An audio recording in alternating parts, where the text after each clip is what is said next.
Good evening, everyone. Welcome back to another edition of Ragnamod 6 here on the Ragnamod 6 server.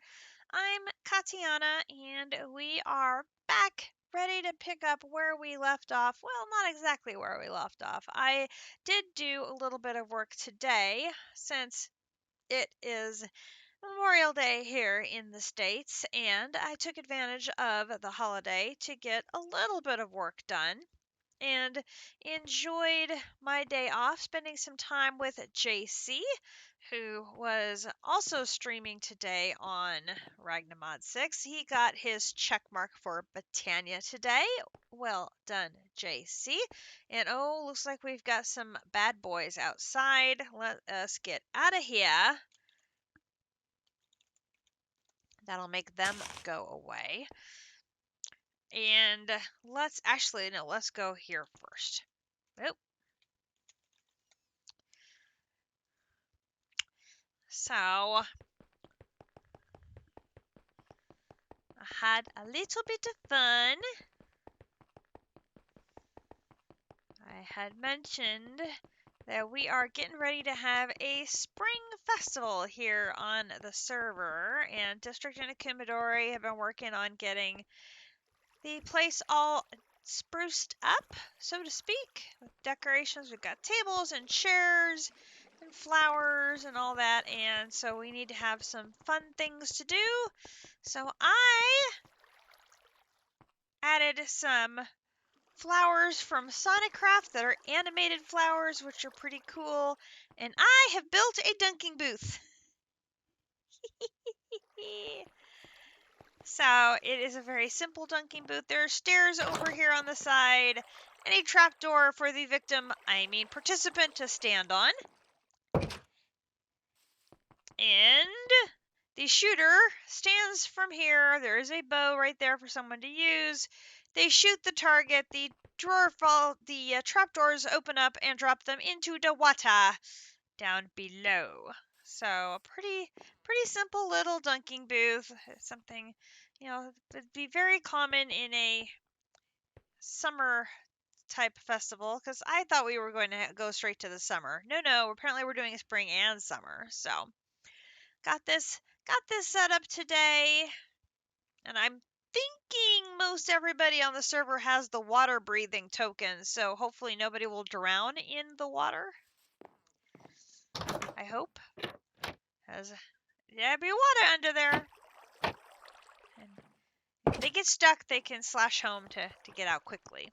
So I did get that done.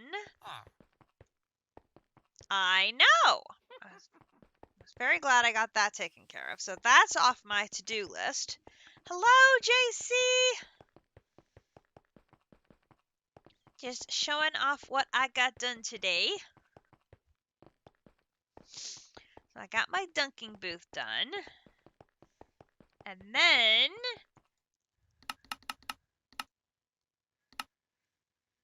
happy to say that we have the creative centrifuge is done. Da da da da da da da. And Mr. Spider, what are you? Why do we have a spider? Mr. Spider, come over here. Come over here. What the hell was that? Okay, I have absolutely no idea why the spider was chirpy, but okay, fine. It was very strange. So, I mentioned this on JC's stream today, so I will put in one redstone honeycomb block, processes basically instantaneously 3,600 redstone.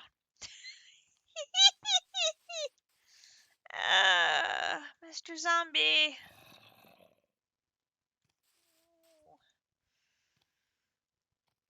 Come over here.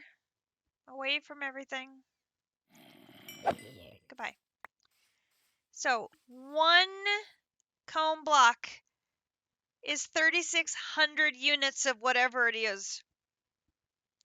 And remember, the bee makes 100 blocks.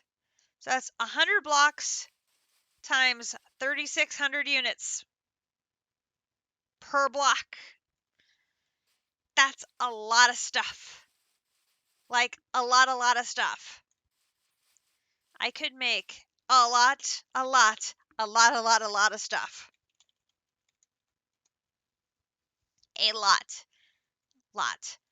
lot of stuff. Of course, now I'm in endgame, I don't necessarily need a lot of stuff. But we have it. So that takes Creative Centrifuge off the list. We are down to 6 quests left. These 3 and these 3. I am happy to report the final star arrived today. Drop these off here. So we have everything needed to make the creative supply upgrade. So I'm going to put cardboard box on, break it, bring it over here.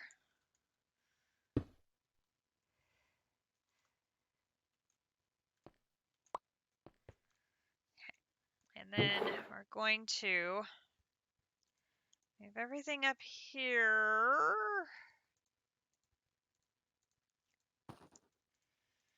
This is like game-changing moment here. As I grab all the things. Move them down here.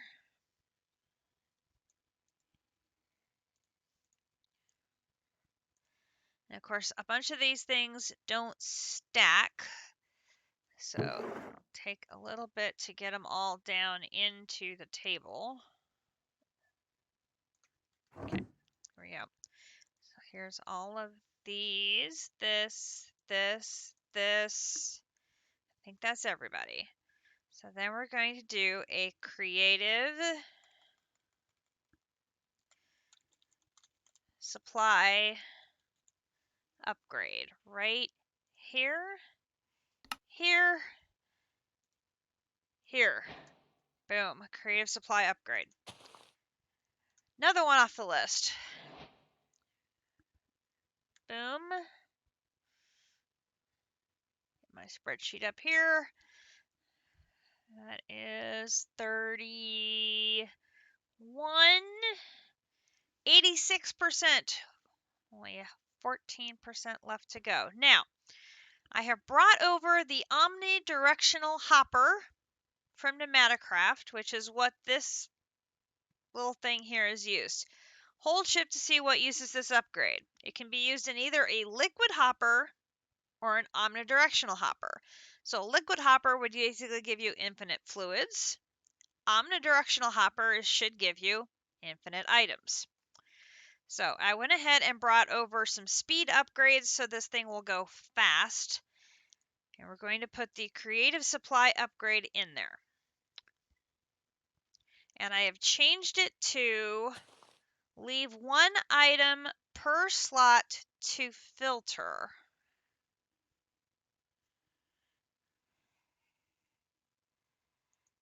Hopper status, it's going to move 32 items per tick, which obviously I don't need that many.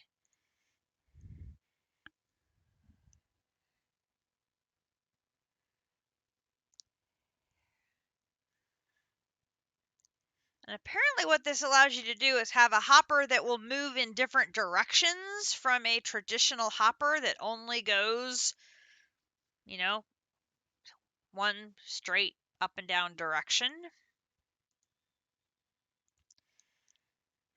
Allows the hopper to provide items infinitely. But I don't know how this works. So if I put in this,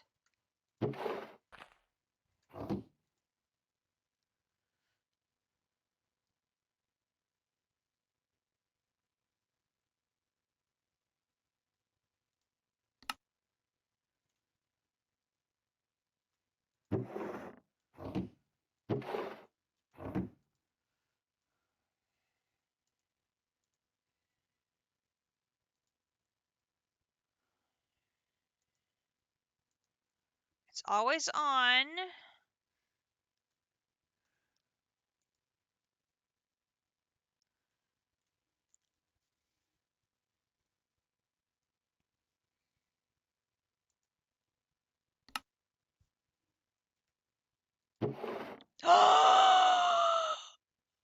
Oh my God.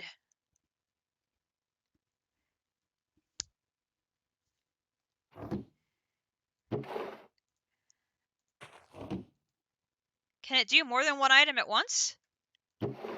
Oh my God.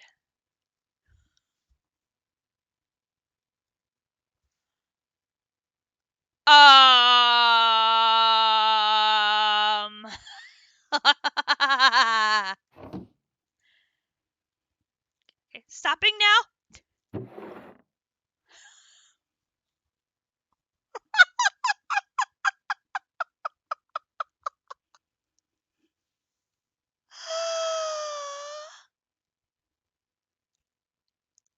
Okay. That works. So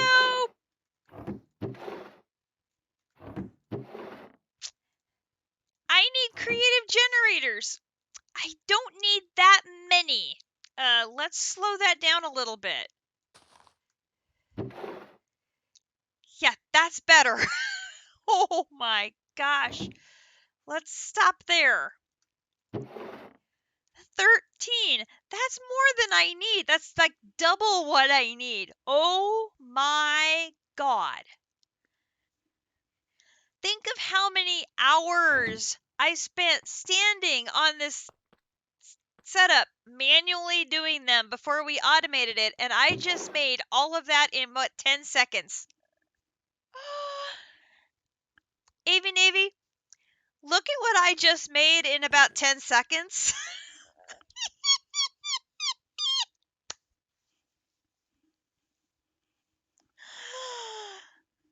That's ridiculous. Oh my gosh.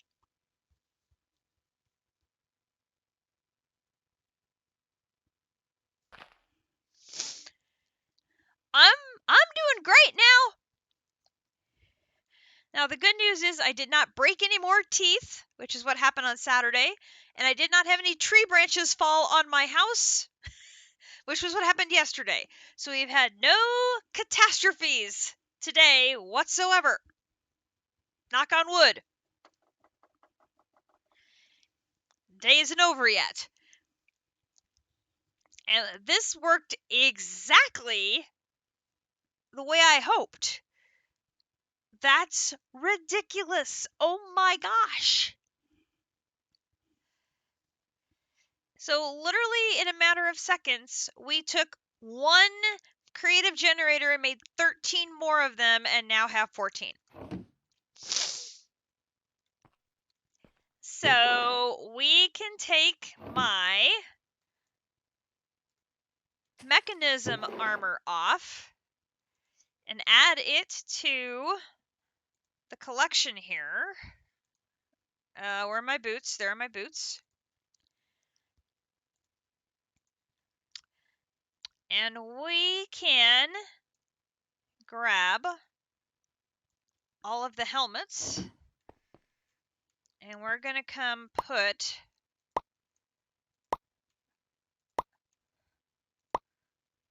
all of the helmets. What other helmets do I have here? I got 1, 2, 3 more helmets.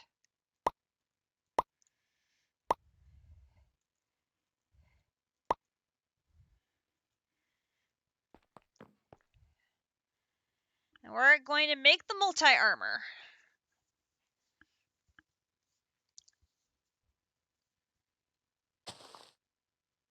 This will be the first of the 4 pieces of armor we're going to make.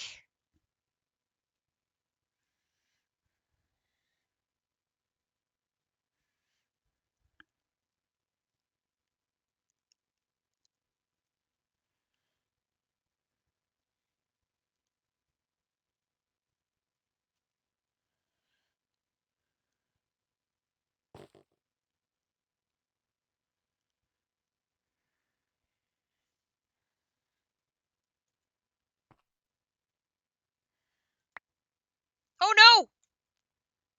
Dang it! I didn't want to do that. Come back here.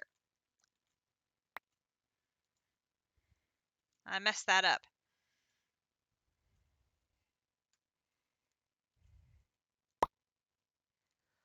Wow, this uses a lot of energy.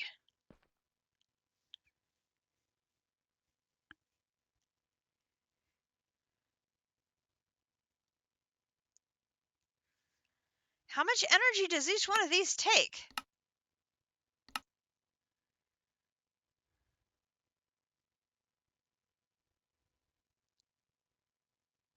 Oh, snap.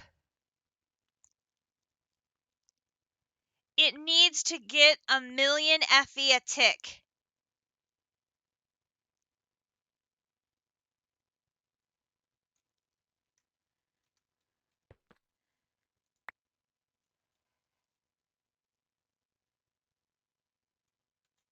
This won't work with an Ender Gate then.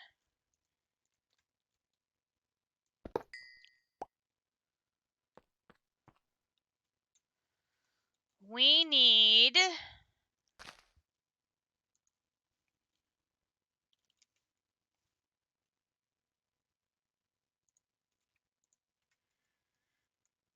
We need to switch to this.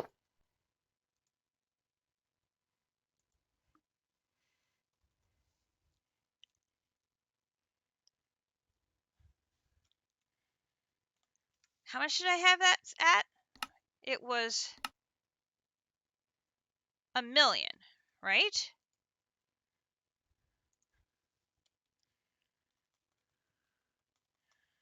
We're going to just set this at multi-armor.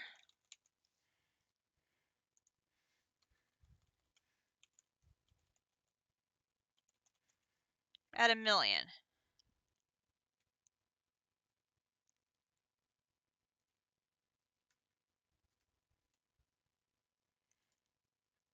Oh, like that?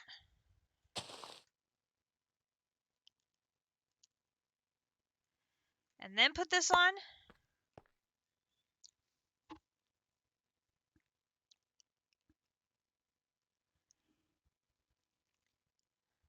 Okay, JC. I'm like going, this is not working. Why is this not working? It's because the Ender Gate is not providing the energy at the right rate.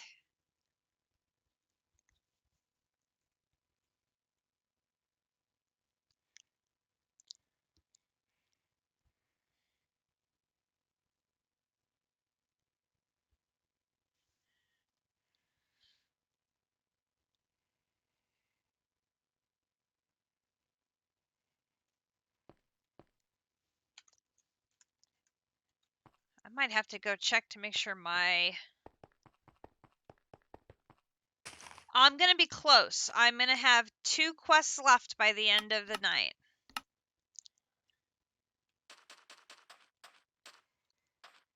Yeah, we got another problem. I'm going to have to... How are we going to do this?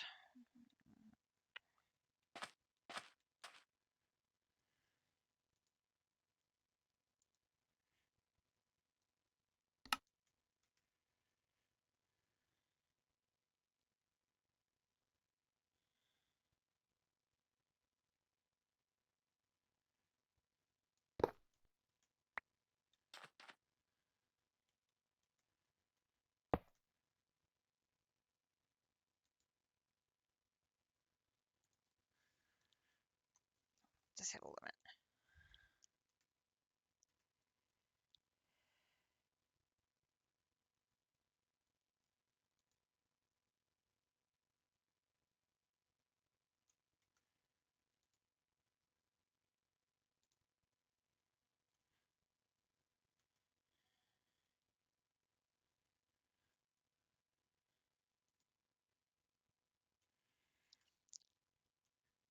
That's not going to work because the ender cell has a limit.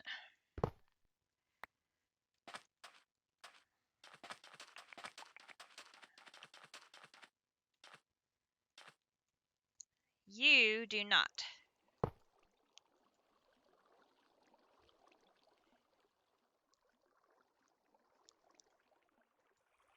don't think this has a limit.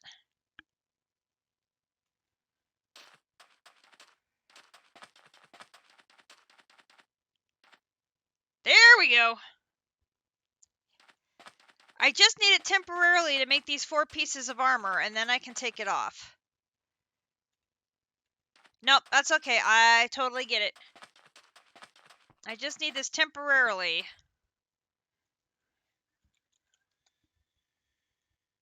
Yeah, that's not the right place. Home, Petra.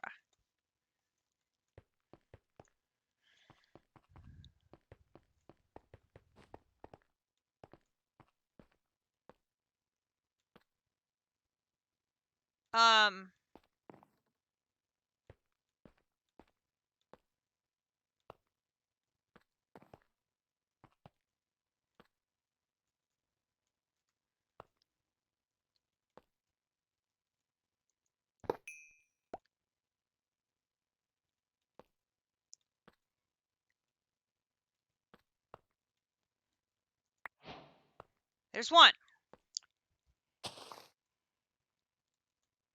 Nope, it was sitting on the table. The XNet won't take it because it's not programmed to take it.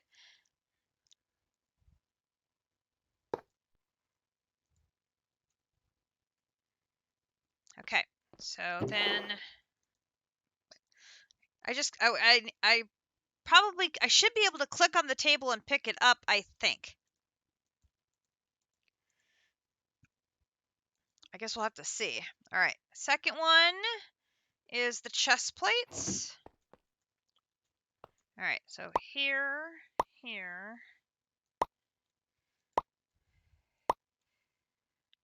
So that's something to keep in mind is you have to have an energy source flowing in here big enough for the craft. I had plenty of energy for doing creative essence, but not strong enough for this craft. There we go.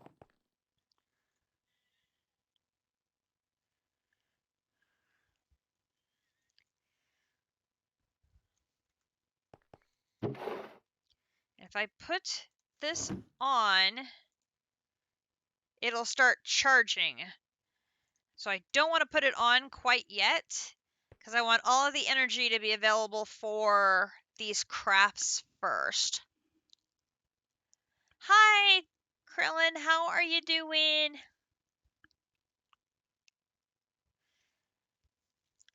Going to be a big night tonight. We are going to get 4 quests done. We've already got 1 done.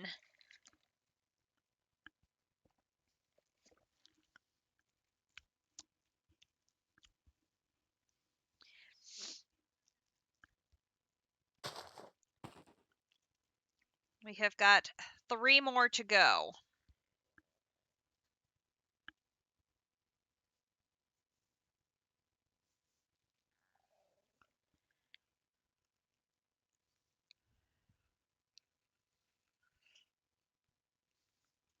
Okay.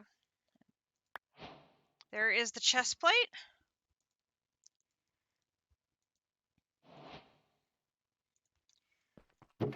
Now we'll do the pants. I'm running out of room.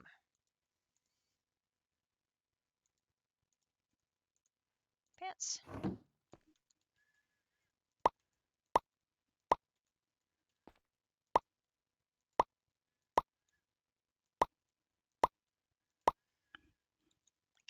And we've got that pants, and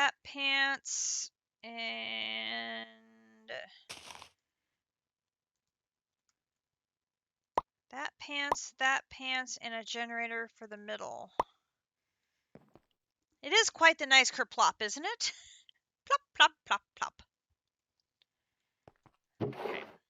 Put that there, so I have enough room for everything here. Actually, I should be able to put that, and that, and that, and that, and that, and that.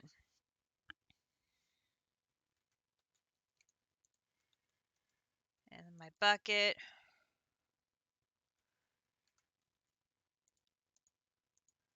That'll help a bit on room.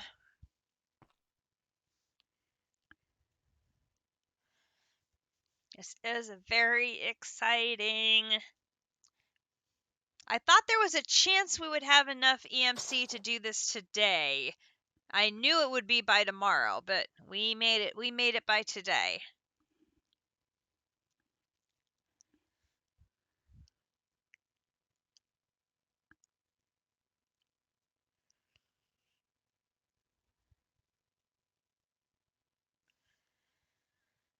And poof. There is the pants. Exactly. That's where we're headed next, is duping many, many things.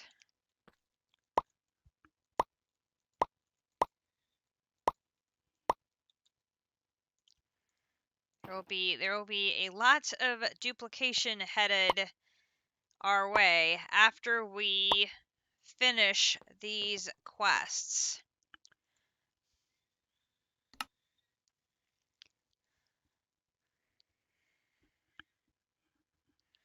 Because I need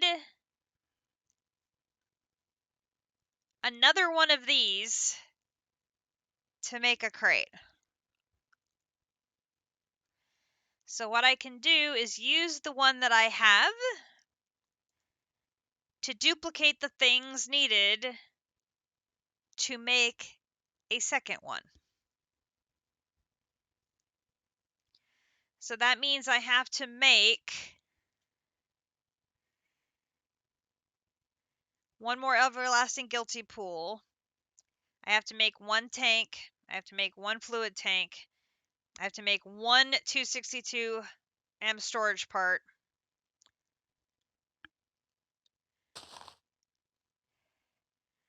I have to come up with one final star. Yeah, well, yeah, I don't need to just make one. No, this is quite true. I could make enough for the whole server and everybody's done with the game. And there is the multi-armor done. So I can now put them on. And they're very slowly going to start charging. Which is very exciting. Yeah, well, yeah, if I'm gonna dupe everything. Dupe it all! So I can take the creative essence and the sphere of all things. I can take them over here. And I can add them to this chest. Because we're gonna need 8 of those. And 8 of those for the crate. So let's throw those in there. And I already made the ultimate honeycomb block, so we have those done. So for the crate, we have the corconium, we have the ultimate blocks, we have the honeycomb blocks, we have the creative essence, we have the spheres of all things, we have the crates, we have everything except for the creative supply upgrade. Yeah, I can dupe everything. I can dupe everything now. I mean, I already have all the ultimate blocks I could need because I have the seeds going. And I have the blocks of corconium. I've already got a billion of them from my machine that makes them. So that's not a problem. The one thing I can't duplicate right now... Stop going so fast. Oh, this is the armor. Oh my god, I go this fast in the multi-armor. Okay, this is maybe a little too fast. I'm a little too speedy now. Oh my. The one thing I can't dupe is the creative supply upgrade that I need to finish this. I can't dupe it because it needs to be in there. So what I have to do is dupe everything to make a second one. So that's going to be next after we finish a couple of other things. Oh my god, I am just too fast. This is too incredibly fast. Oh my gosh. Okay. Let me find... Where do we need to go? Oh, I know where we need to go. Hang on. Down. Down. Oh my god. This is... I thought my Nimble 8 was bad. This is worse.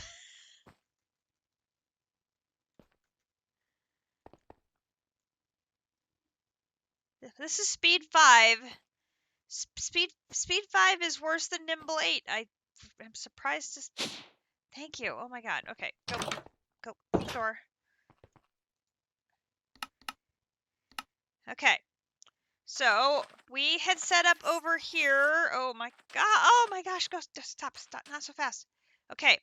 So, we had set this up over here, and I have it fully energized with power 1000 antimatter. So that we could put that in there. There's the creative energy cube.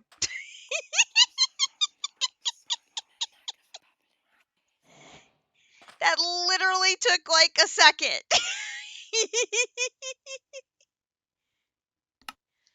Okay, that one's done. Thank you.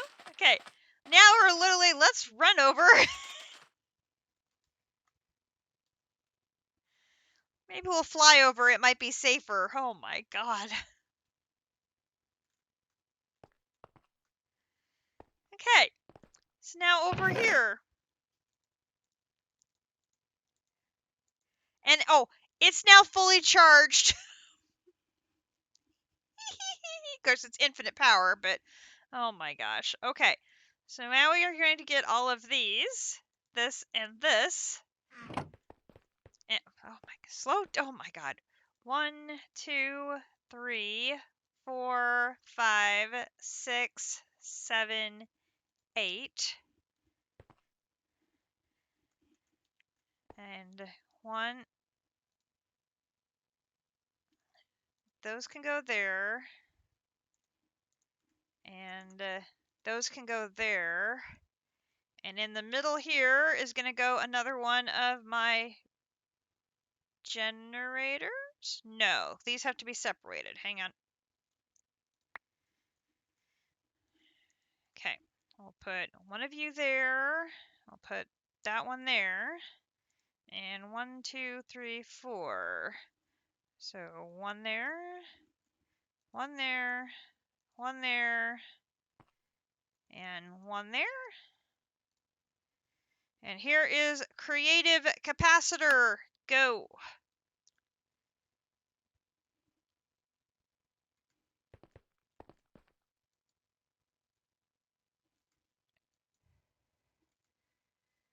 Oh, now this one I probably need to... Hang on. Patra.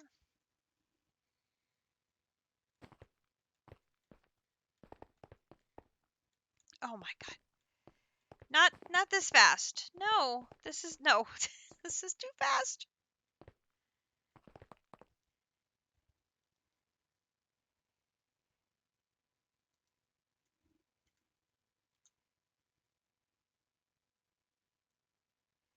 That's what I was just realizing. I think the armor is probably taking all the power. And where did I put my pickaxe? Right there. Come here. Okay. Back.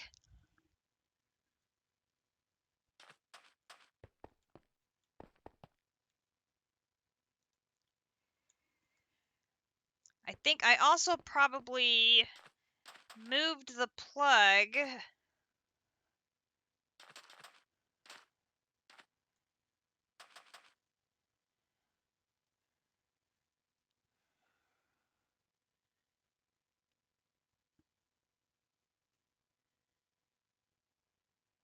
around.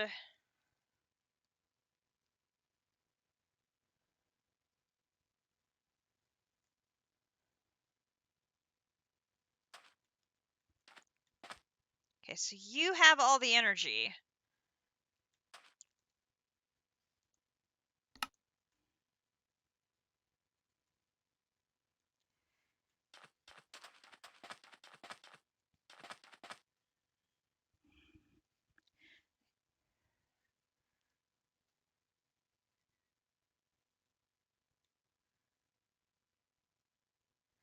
That's also a factor. Let's get the... Oh, it's sunrise now. That's going to help. It should be drawing also... This should have been drawing from the... This should be drawing from the induction matrix. There we go. I wonder if I can actually do this.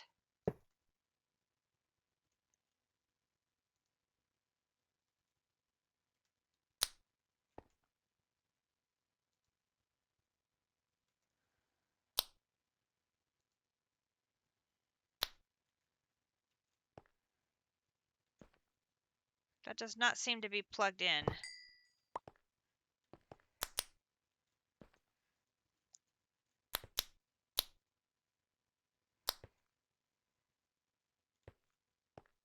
Could I...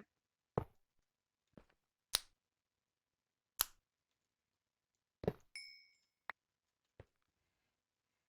might be able to do it actually here.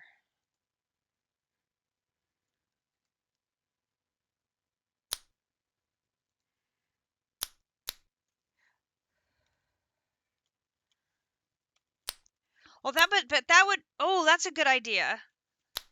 Let's change this to be Draco. Now that I've moved it.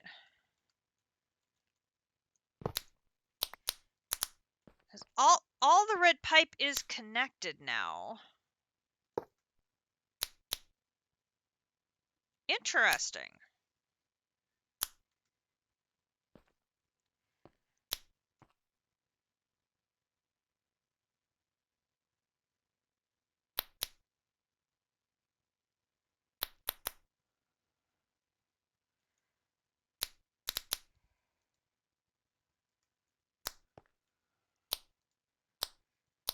Okay, it is charging, but very slowly.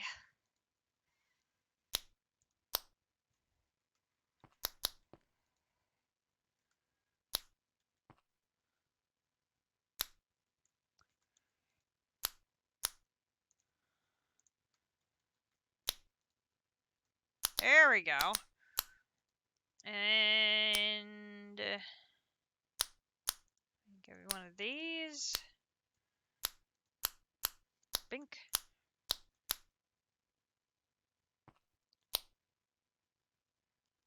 It's a little faster.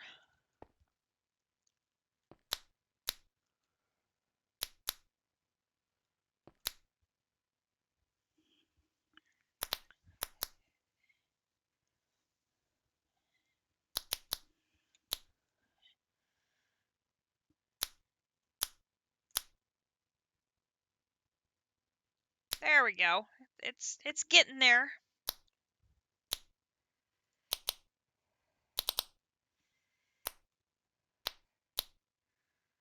Oh,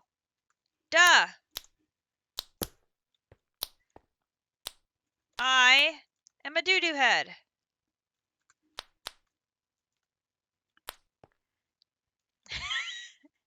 Gee, I have a creative energy cell with infinite energy on it. Why don't I plug that in too? Yeah. That helps.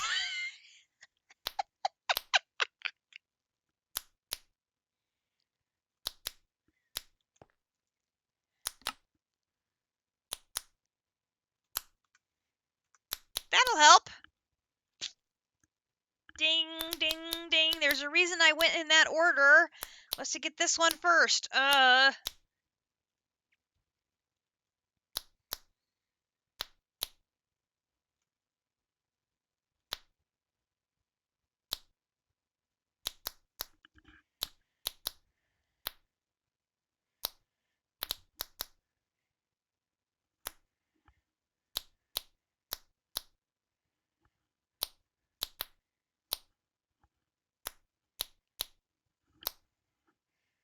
I did. Yep. That pipe has an upgrade. That pipe has an upgrade, so both of those feeding them in are sending energy in as fast as it can. Yep, we're good.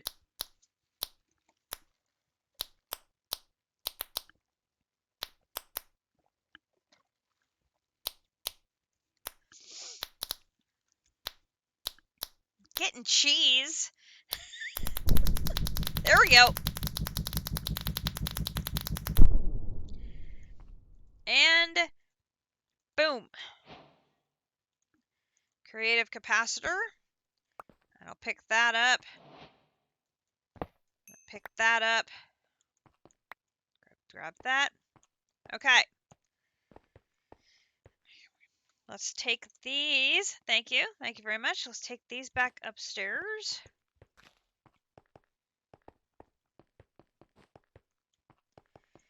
And we're going to put them in here. So we've got the creative energy cube, which I'm going to take that back out.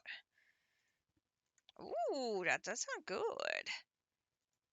Oh, wait, put that in there. Put that in there. Find my key.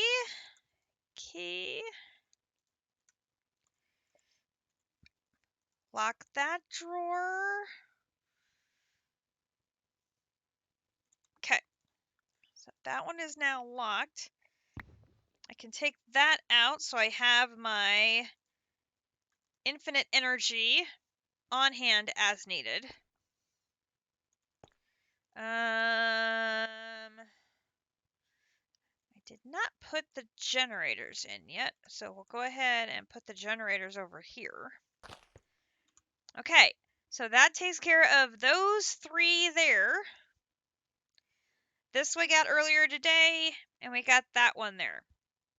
That leaves two left, the crate and the creative ending upgrade. Now, somewhere over here, there is the creative storage upgrade. I'm going to go ahead and we're going to make a few of those. That should be plenty. Okay. So if we put one of those there, and then we need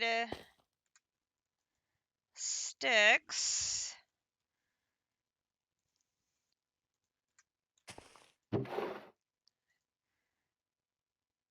Stick, stick, stick, stick, stick, stick.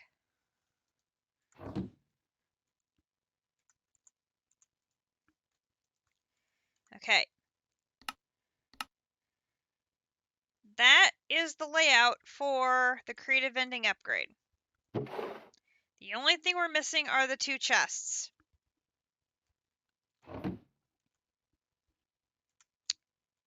That's it. That's all we need.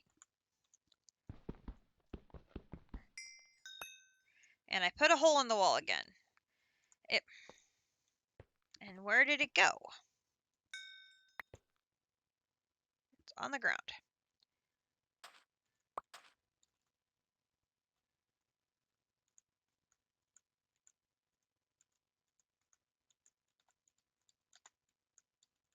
you.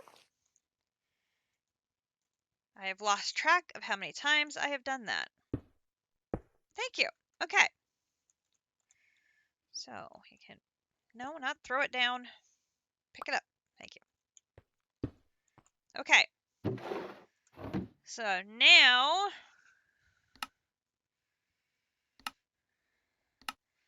we need to put another one of these together. And this is our end game. So we need 3, let's see, so this is a 1, 2, 3, 9 by 9. So it's space, 1, 2, 3, space, 1, 2, 3, space, 1, 2, 3, space, 1, 2, 3, space, 1, 2, 3, space, 1, 2, 3, space, 1, 2, 3, space, 1, 2, 3.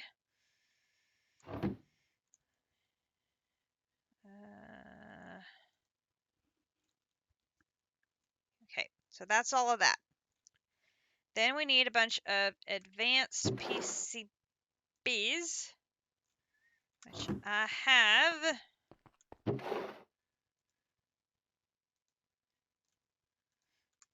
Over here. So all we have to do is say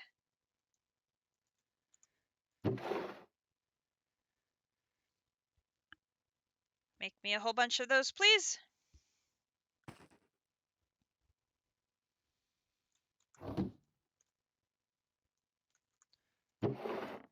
Thank you.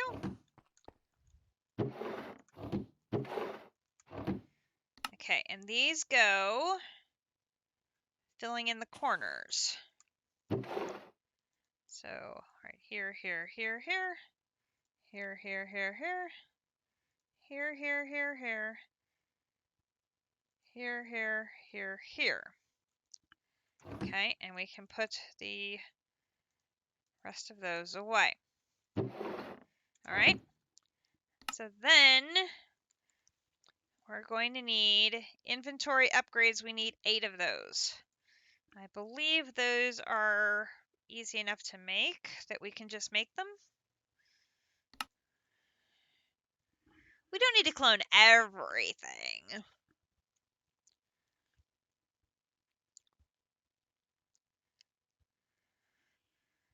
When they're easy enough, we can go ahead and make the easy stuff.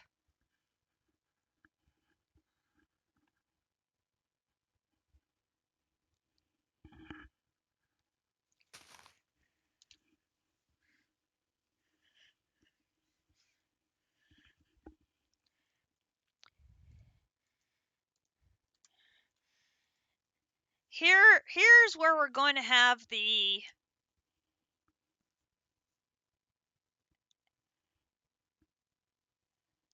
this is where things are going to be fun.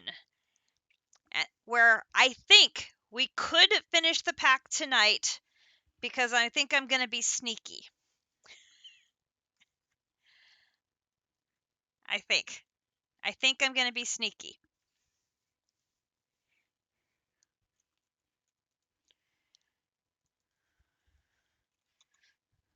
And I literally just thought of this idea like in the past 5 seconds.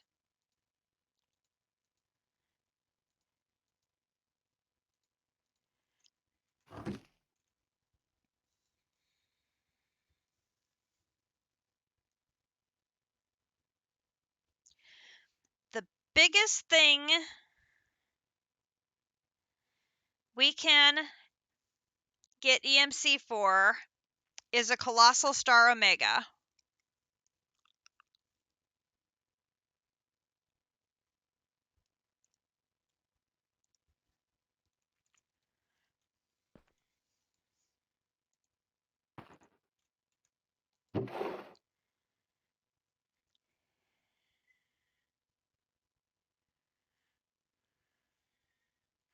Problem being is they don't stack.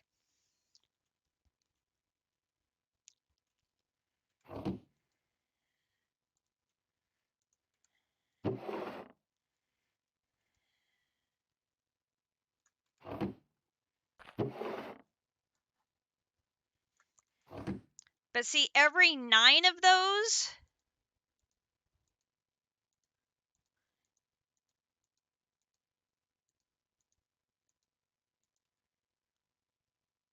will take me to the next one.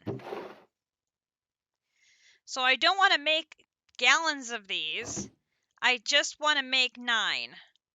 So like every 9 I want to take out and just work my way up to the star.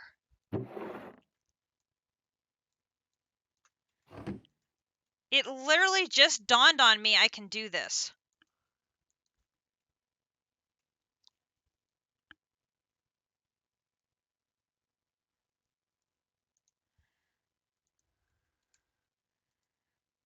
So now I'll put in the sphere.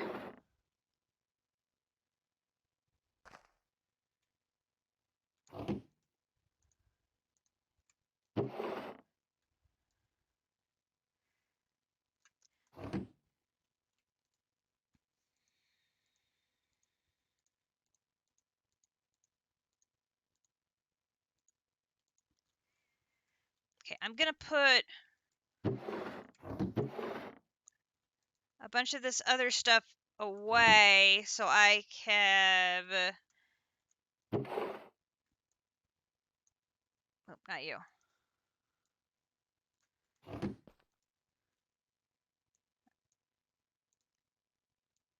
More room. I'm going to clean... Oops. Put you away. Here. Just have all my things. Wait, not the tablet. I need that.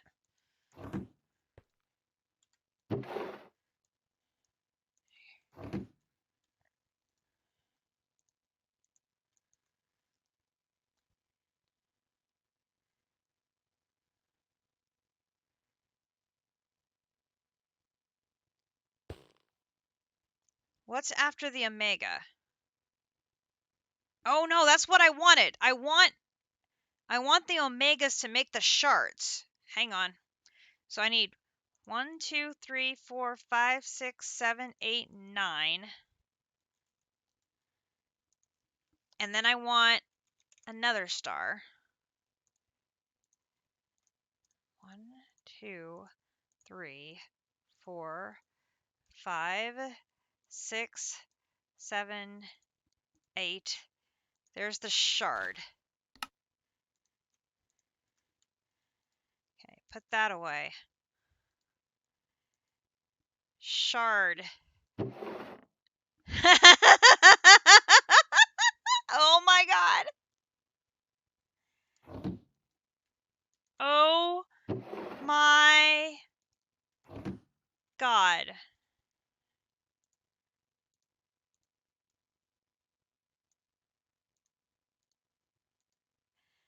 Final star. We just made a final star, and how long did that take? 3 minutes?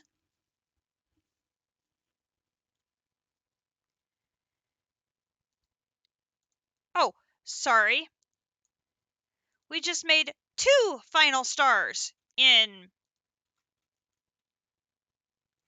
Yeah, that took no time at all. And then let's just make a whole barrel full of them.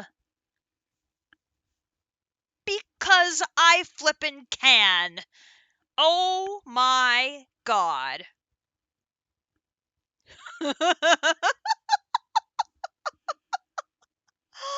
I can make any of the matters I want.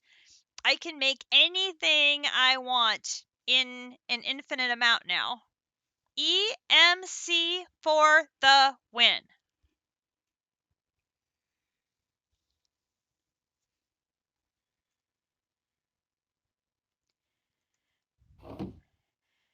I think we have enough now.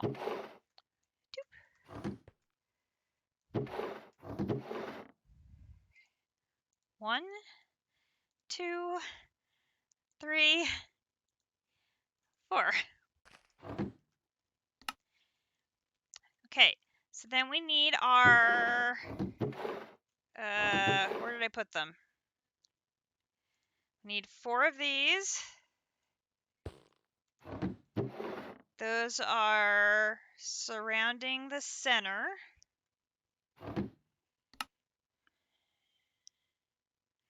Then we're going to need Sphere of All Things.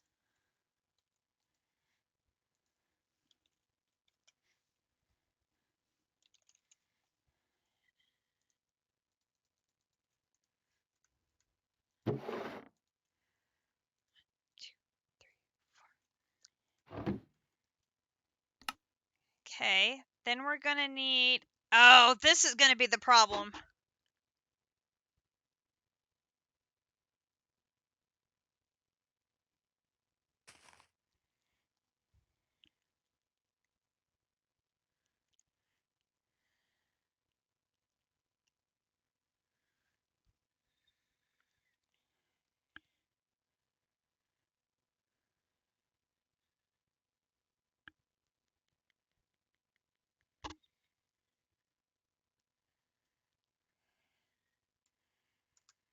I'm going to be able to do all the rest of that stuff tonight. I don't think I'm going to be able to get a 262 tonight. I do, but I don't think I'm going to be able to have it auto-crafted in one night.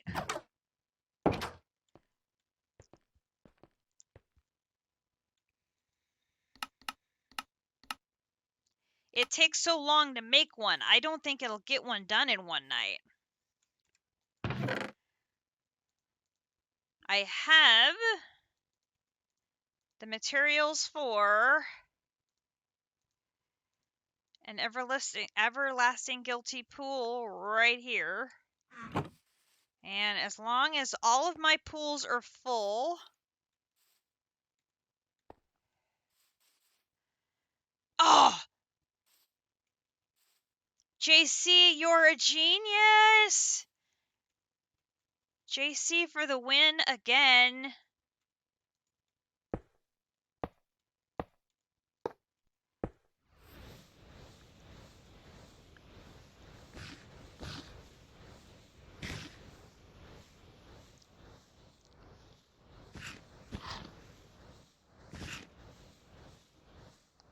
I should definitely be able to do it that way.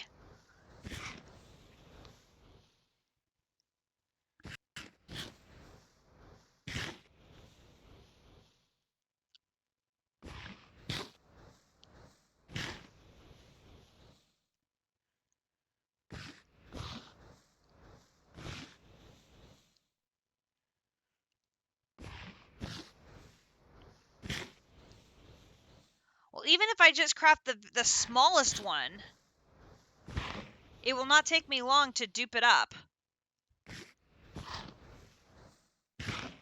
We'll get the tanks. We'll get the tanks done first. We'll save that piece. That piece we'll do last.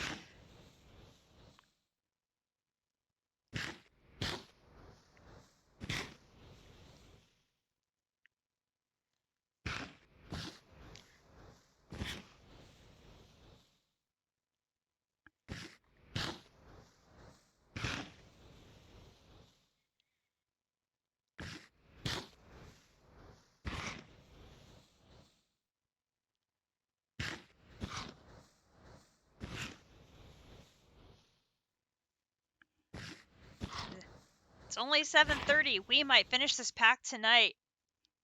Because I just have to make one creative fluid tank. I will dupe a whole bunch of those up. I just have to then make one creative gas tank, dupe more of those.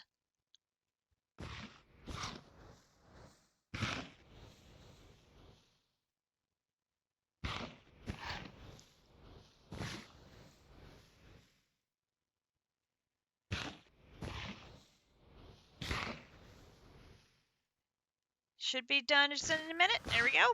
Boom. Okay. Home, Petra.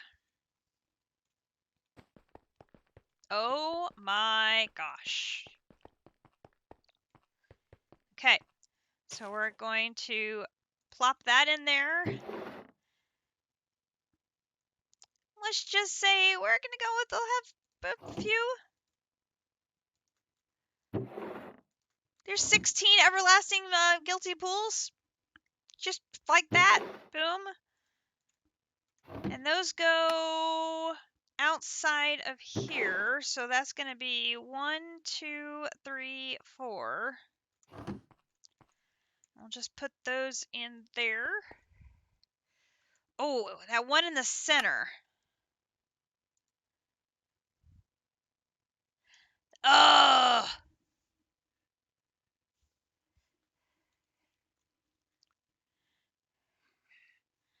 Okay, we've already got the generator, so that's good. And we only need to make one of those and one of those. And we can dupe the rest to make that.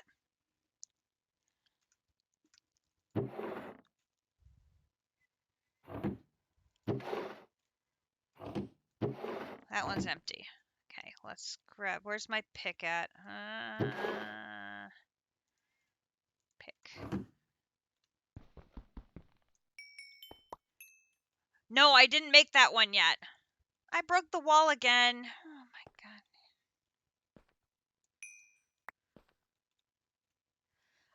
I made one of that already. Yes, because I had to use it to make the one that is being used right now. Come on. This pick is too crazy. So the one that I made is being used in that creative supply upgrade right there. Okay, let's set this right here. And where's my, here? Yeah, but all we have to do is make one of the draconic and one of the chaotic and duplicate them. Instead of making a whole batch, we just have to make one of each, so that won't be so bad. Okay, do we have 4 polonium pellets?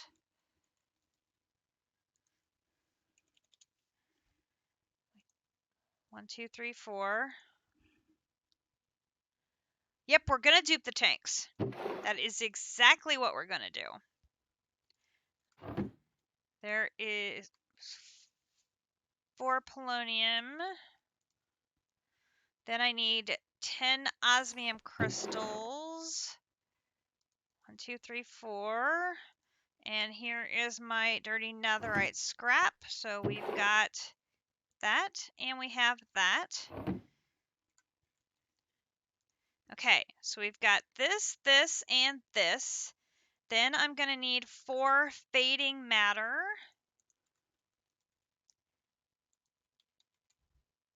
1, 2, 3, 4. Okay, there's the fading matter. Okay, so we've got, then I need 4 creative essence. Gee, can I have 4 creative essence? I have 529. I'm thinking I can spare 4. 4. Okay, so we've got the polonium, the crystals, this, the sphere of all things. Oops. There's the sphere of all things. And then I need the HDPE sheets. I need 10 of those. Boom. That and that. Okay, so we've got polonium, crystals, HDPE, netherite, this. That's everything except for the fluids. So we're going to get buckets, and we need buckets. And I need my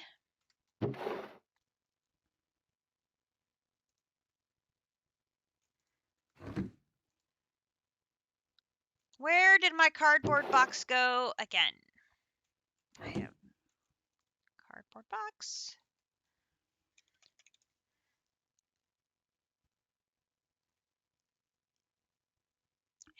on earth do I keep losing my cardboard box?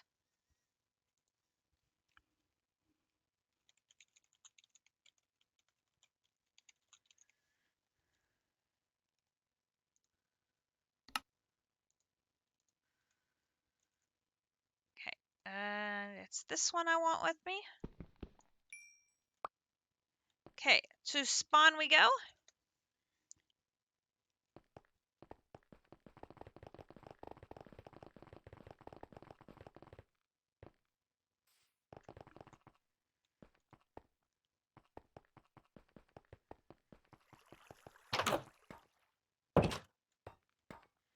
Okay, put you down, do that.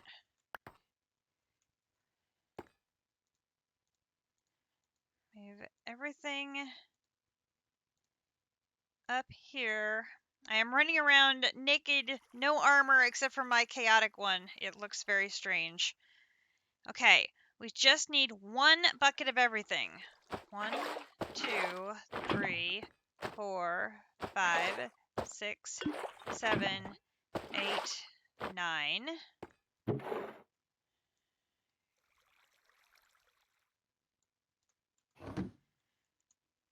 Next one.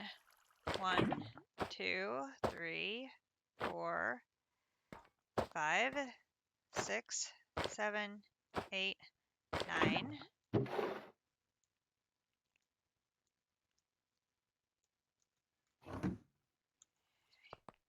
Third one. 2, 3, 4, 5, 6, 7, 8, 9.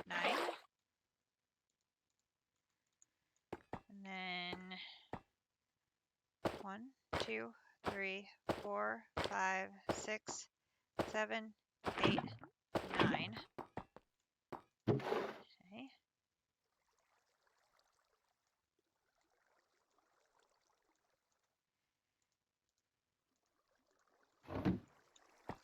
That in there. That in there. And pattern for this is down at the butcher shop.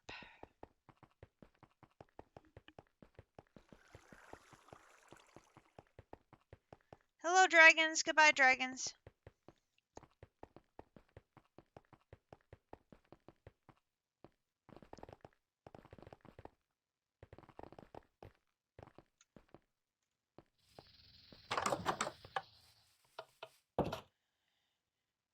Okay, formula is already, or the pattern's already in place.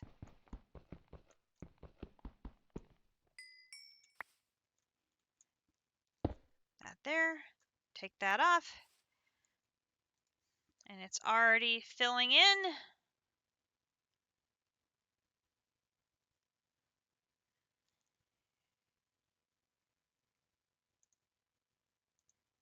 There's that. Grab all of my empty buckets. And we had a few extras of those. Okay, we'll go back to Petra.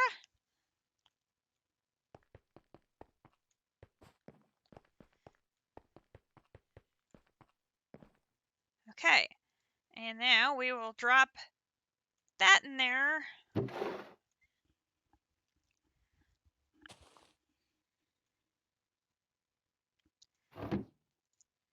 That should be good. And I need 4 of those. Oop, wrong one. These go on the outer wall. 2, 3, 4. And then I'm going to take one of those.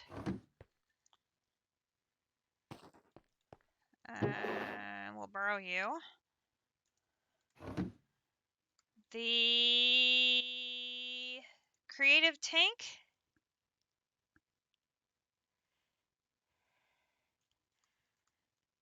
Oh, yeah. Well, in theory, it's going to be very easy. We'll see if it ends up being that way.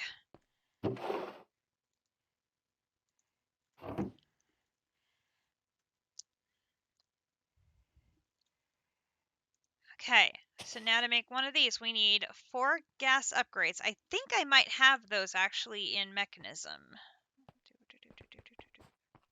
I totally do.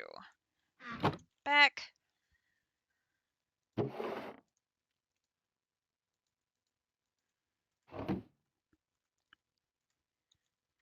Okay, then we need 2 corconium ingots. Come back here. Here, here, here, here.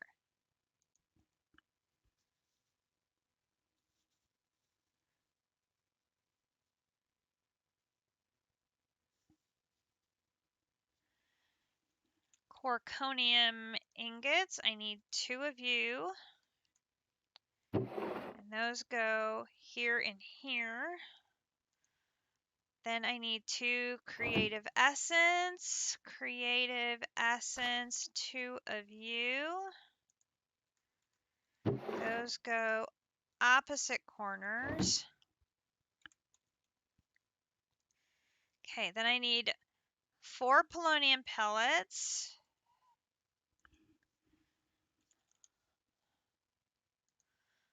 One, two, three, 4.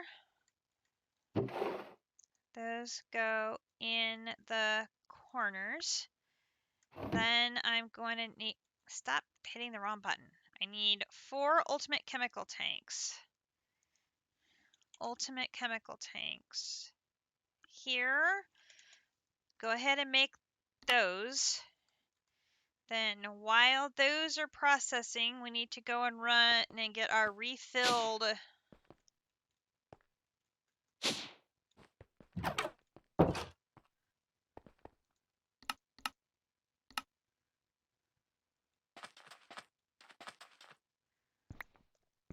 which I had gone ahead and made another 32 just in case I would need them. And guess what? I needed them.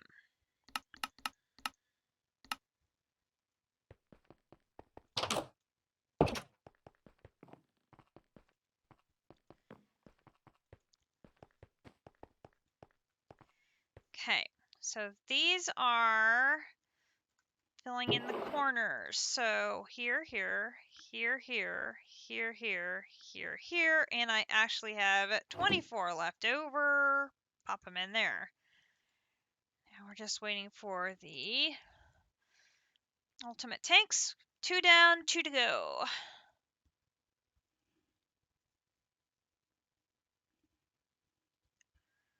One to go. Here we go. And these don't stack. So there is 1, 2, 3, 4. Put the cardboard box on. Grab that. Go down to the basement. This goes on the yellow table.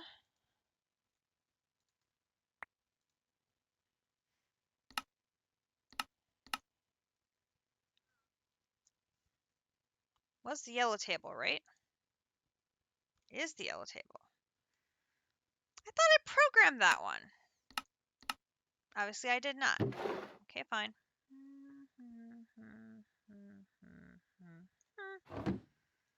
Here, here, here.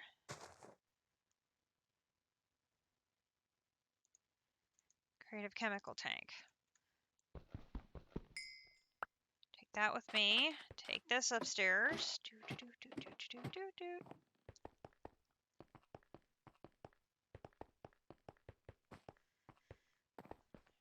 Okay. Hey, I would like a whole bunch of these, please.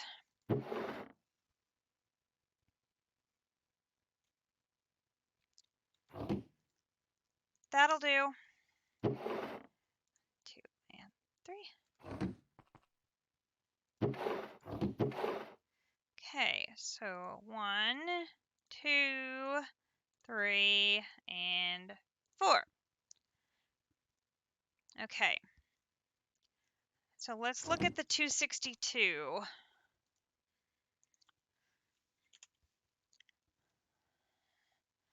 So the 262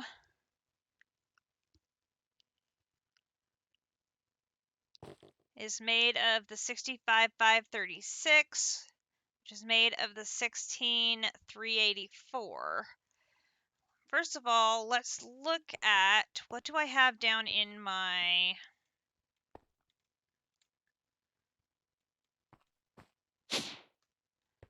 and are they empty?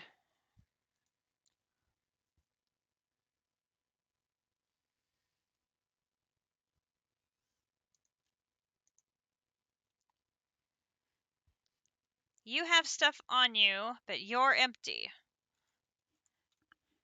If I do that,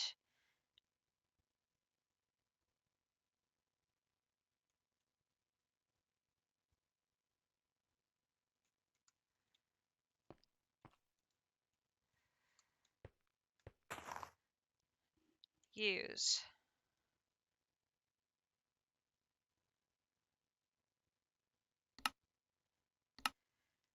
Because those make the 256, which 256 is used to make 1,024, which is used to make the 4,096, which is used to make etc., etc., etc.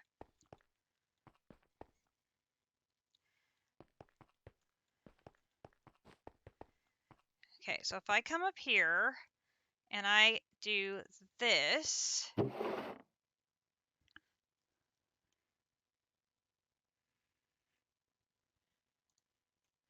oops.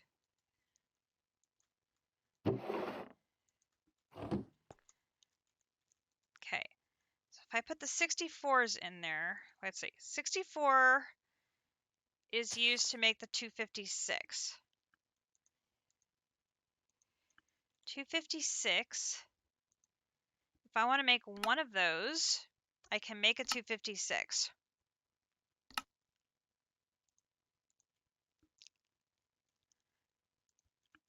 Okay, then we're going to make a whole bunch of 256s.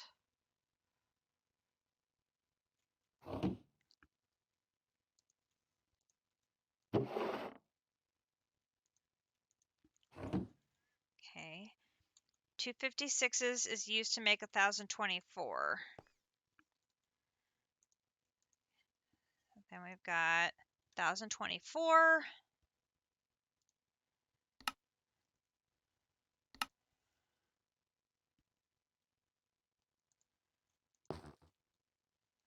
I think I only need 3.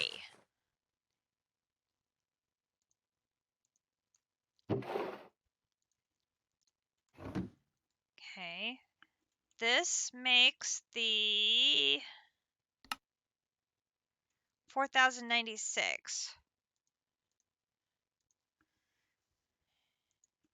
4,096 here. Ooh.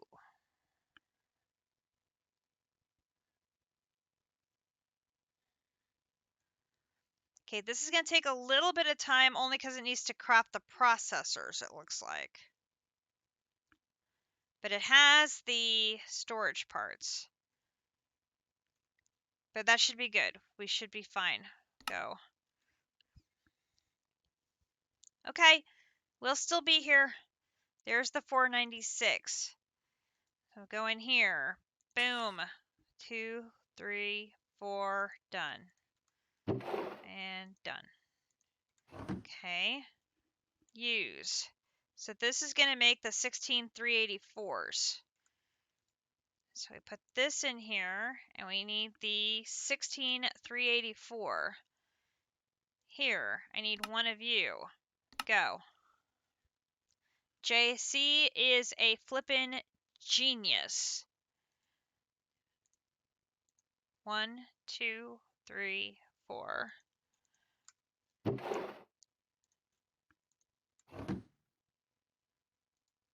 Okay, use.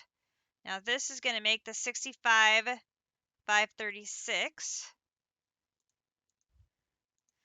65536. This one, I need one of you. And again, this is going to take just a little bit of extra time because it's going to have to make some more of the processors, but I have all of the ingredients for that, so it will not take that long, just like a tiny bit of extra time. And there is the 65536. We come in here and we go 1, 2, 3, out. There's those. We come in here and we say use. And there is our 262.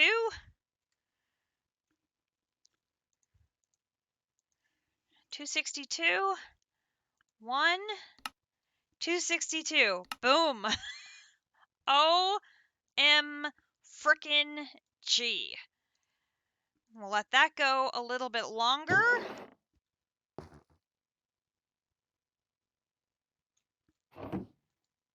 Boom. And boom.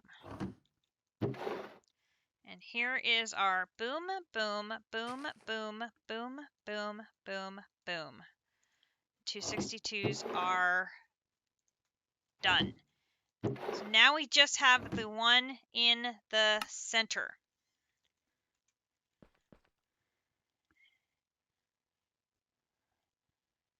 Okay. So we're going to head over to Draconic. So here's what we need to do. So we need to make this center item. I have the generator and I have the spheres of all things. I need to make a chaotic capacitor and I need to make a draconic reactor core so I can duplicate them. So we can do this craft to make the creative power source. So to make one of these,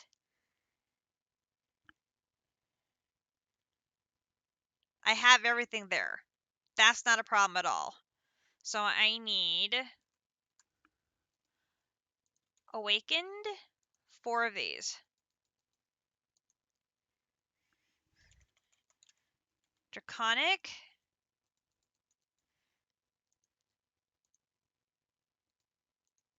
Three of those. Oop.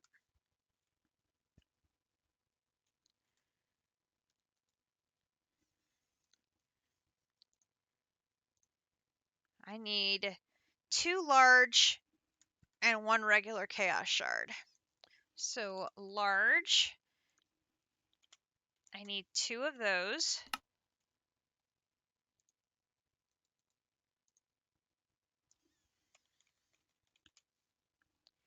And I need 1 chaos. Okay, so we're gonna have 1, 2. I need to split this up. 1, 2, 3, 4.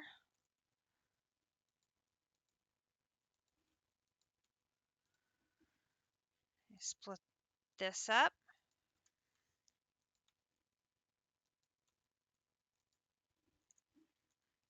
I need to split this up. And I need to put that there and hit craft.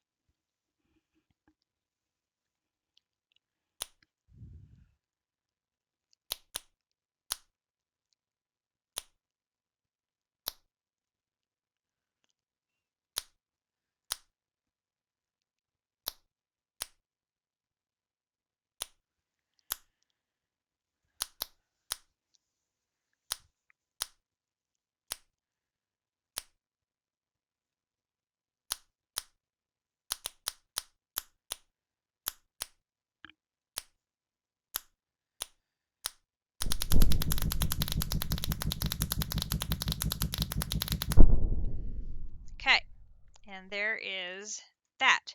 If I go back and I put that in there,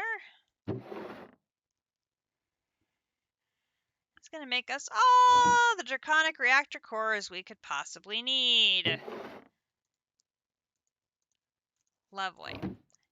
Okay. So then, now we need to make these. So I need chaotic energy controllers. I need 3 of those. Got those. Do I have... Hang on.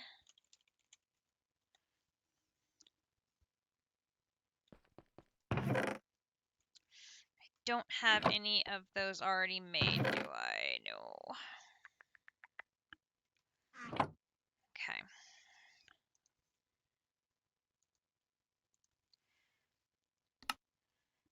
So I've got those, and then I need Awakened Draconium, which I've got plenty of Awakened Draconium. Okay, so there's that, and there's that. Then I'm going to need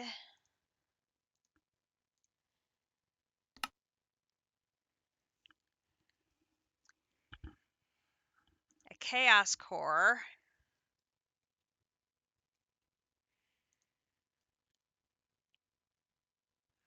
Okay, so that's going to be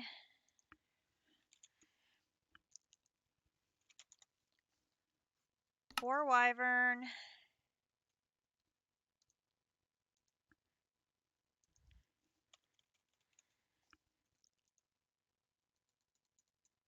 4 Awakened,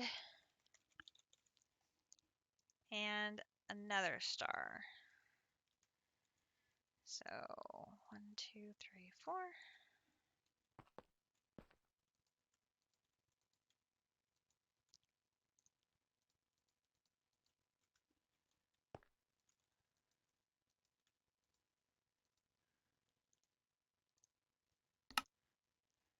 Gonna make one of these, and then we're gonna go clone a stack of them.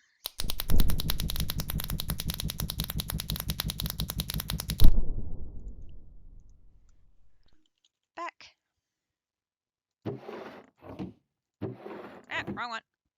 Right here. Where did I put those? That's fine.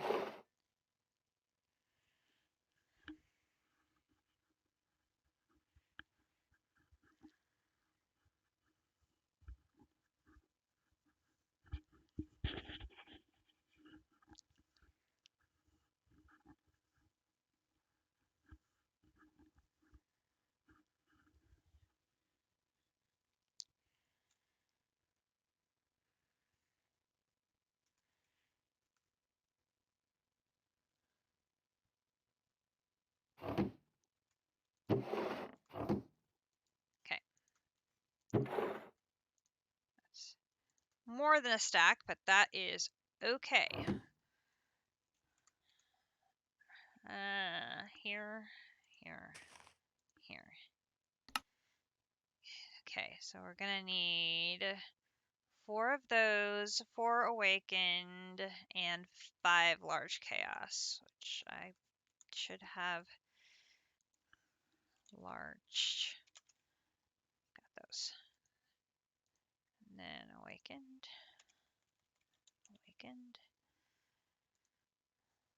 1, 2, 3, 4. Welcome back.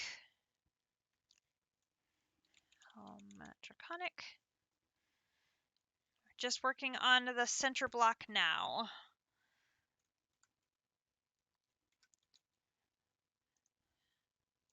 So we've made the Draconic reactor cores, and I cloned up a whole bunch of those, and now we're working on the chaotic capacitor block. So 4, 4, 4 with one of them in the middle. So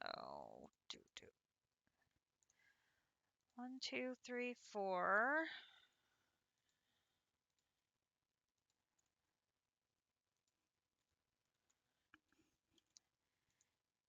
1, 2, 3, 4. 1 in the middle. 1, 2, 3, 4 with 1 in the middle. 1, 2, 3. Oops.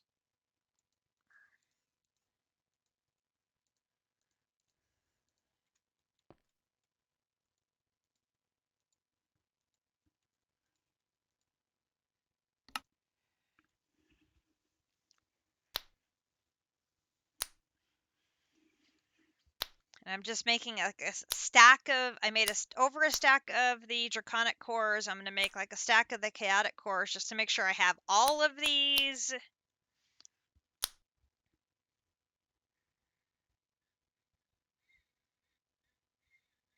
As we go. So we should be right as rain.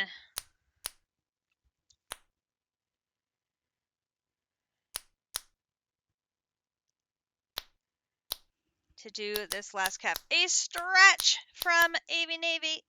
Pop my back. Pop my neck. Oh my gosh, that felt good.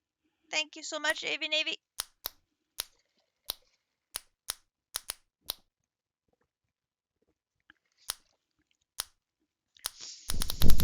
I'm also having some strawberry lemonade from Arby's, which is what I had for my dinner.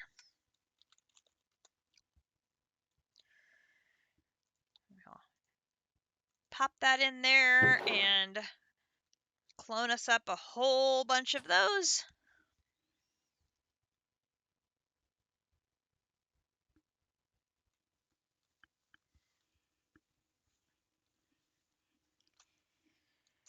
Because then we're going to have to make the Wyvern capacitor and upgrade it up.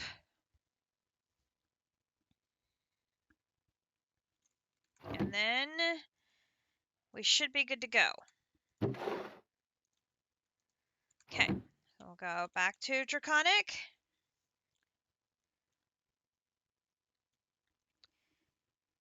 Okay, here, here, here, here. So we have that, we have that, we have that. Now we need the middle one. So the middle one,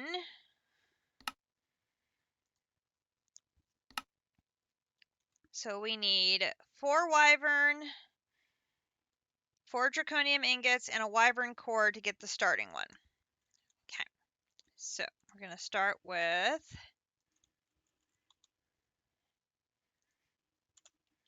4 of these.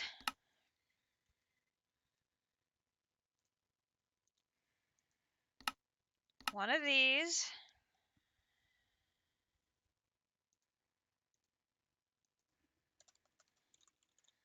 And 4 of those. Okay, move these things around here. 1, 2, 3, 4. 1, 2, 3, 4. Okay, so we've got 1, 2, 3, 4, and 1, and 2, and 3, and 4, and this in the middle to make the Wyvern capacitor.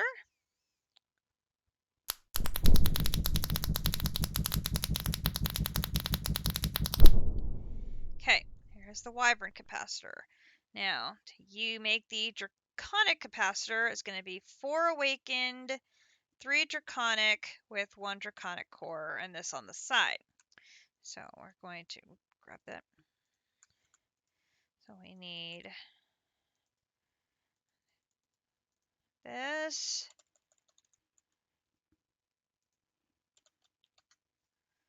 Those.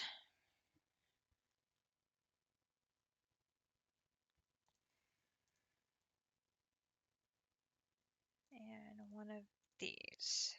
Okay, so it's going to be one of those. And 1, 2, 3. I think I made one too many.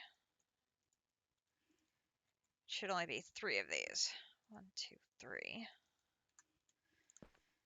1, 2. Oops. No, come back here. 1, 2, 3. And one of those in the middle. Craft. Go ahead and put that away.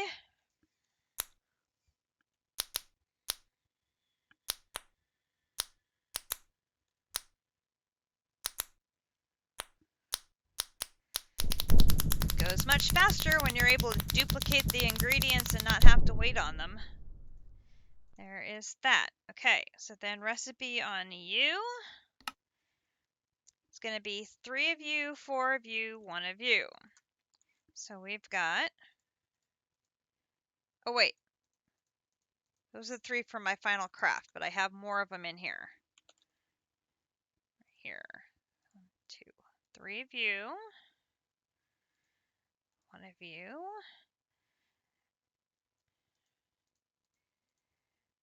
And then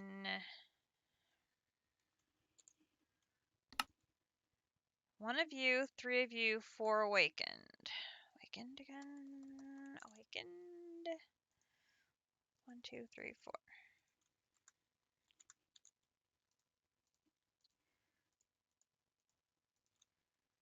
Okay. So we're going to have 1, 2, 3. That. 1, 2, 3, 4. Oop. I have those backwards. There we go.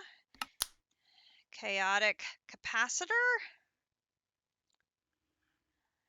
And then once that's done, we'll go and clone a whole bunch of those.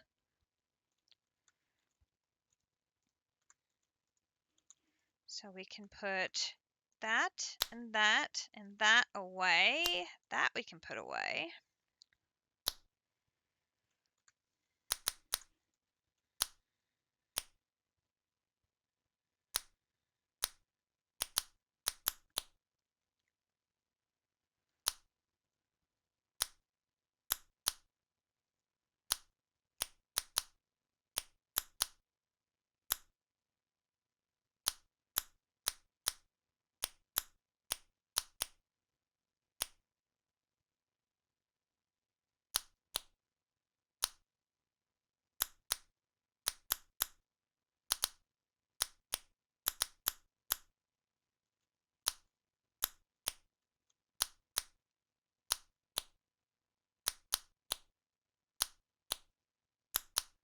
Here it comes.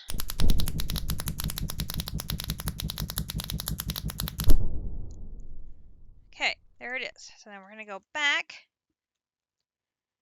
and we will pop that in there. Okay, so these don't stack again.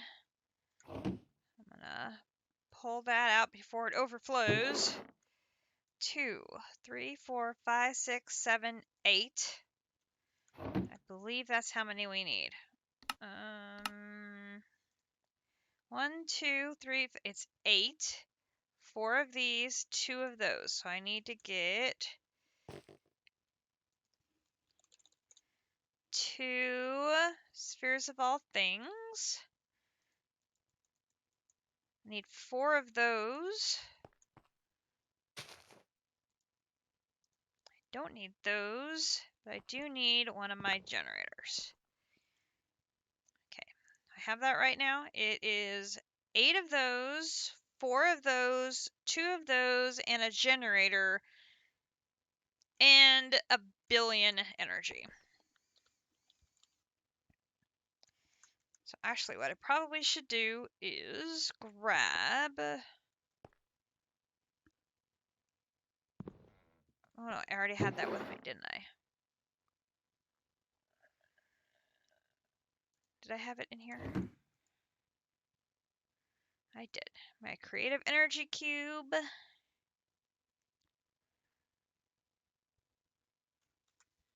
And the wrench and all of those.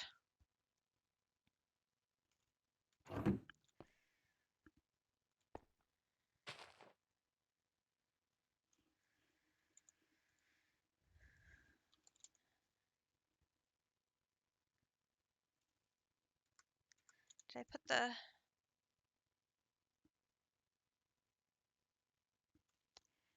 I didn't put the flux plug away. Where did I put it? Oh, it's right there. Okay. Home Draconic. Okay.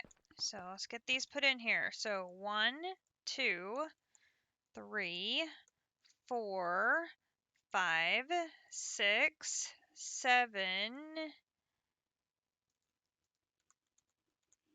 8.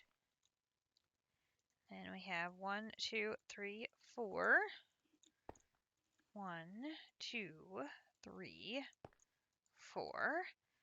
And we have 1, 2. 1 and 2. And then we have the... Where did the generator go?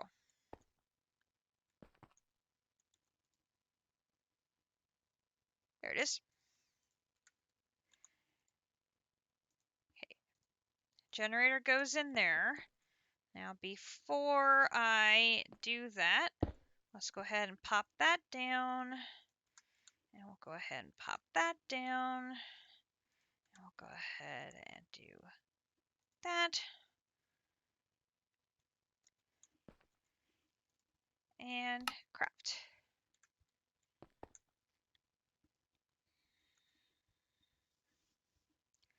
And that's going to take a hot minute for it to go because it's, you know, it's a lot of energy. We'll go ahead and put that on the back like we did before. And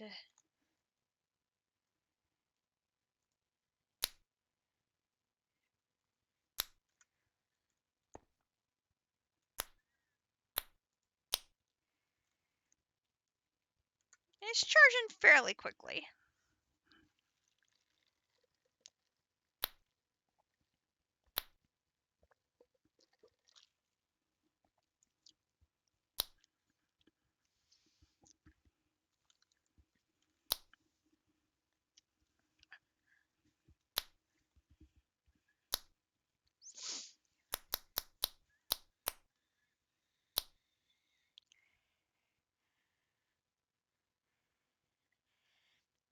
Yes, I will dupe this thing as well, and I will leave one in the wall.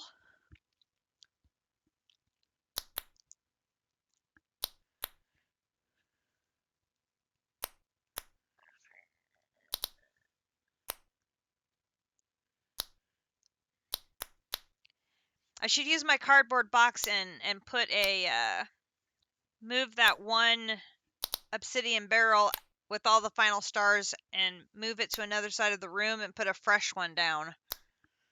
Because the next thing we make is the creative crate. We're going to want a lot of creative crates, I think, just in case. In case by the time you and District get to the end game and you guys want to cheese, I will have creative crates available for you guys to cheese.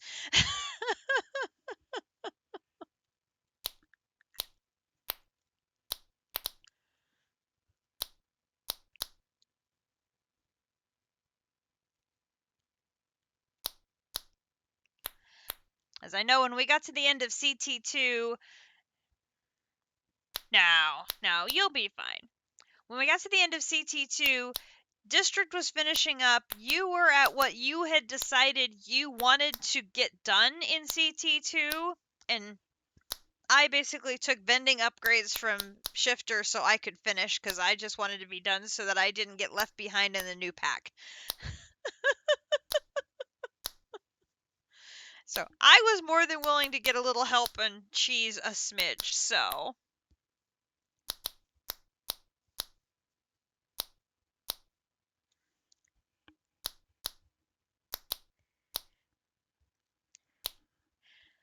I know. And I'm like, and that's purely... Oops.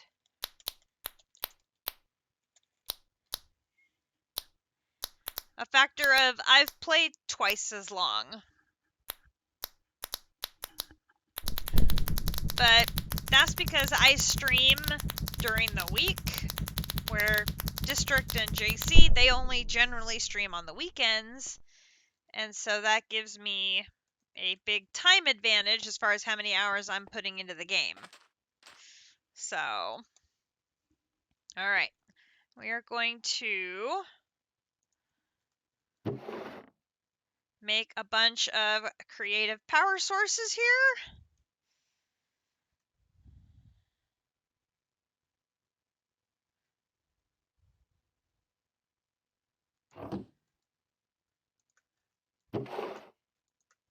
That looks good. Oops. Okay, one of those is going to go there. Did I have that in the wall? I don't think I had that in the wall, so now they're in the wall.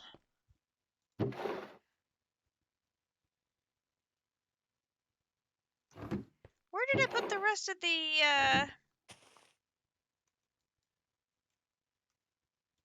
Did I put the rest of the draconic stuff away in here? Yep, I did. They're in there. Okay. I was like, I know I had more of them. Where did they go? Okay, let us take our cardboard box. That goes there.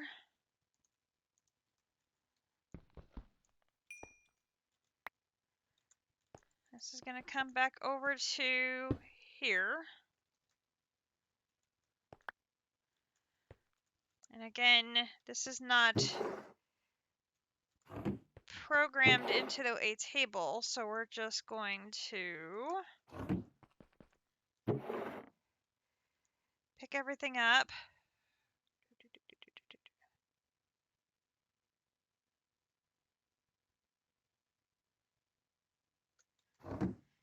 Come down here and say, we would like another one of these, please. Thank you. And guess what we're doing this time? You betcha. We're duping that.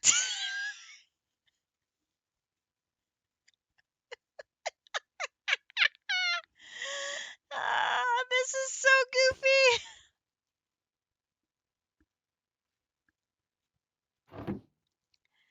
This is beyond goofiness now. Okay. So, oops, not throwing them on the ground. We're putting them in the wall. We're taking one with us. And we're going home. We're coming over here. We're putting one here. Now,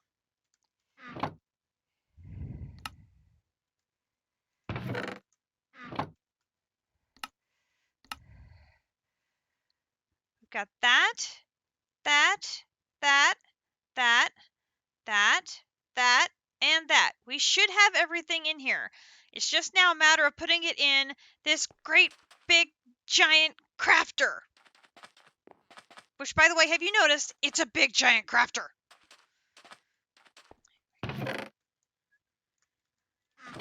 It is a very, very big crafter. So now we are going to attempt to make a creative crate. Now, hopefully I have this right. All right, we're going to start with corconium on the bottom. And that's going to go here and here. Row 2 is going to be honeycomb, ultimate, blank, ultimate, honeycomb. So it's going to be honeycomb, ultimate, blank, ultimate, honeycomb. Oh, captive, you're just in time. Okay, third row. I may have to do this in stages. Quirk, ultimate, creative. Okay, so going to be quirk, ultimate. Whoop, that's not ultimate. Come here. Quirk, ultimate, creative. Then sphere, creative, sphere, creative. Sphere, creative, sphere, creative, ultimate. Okay. Next row is going to be ultimate sphere, ultimate sphere. Then we're going to have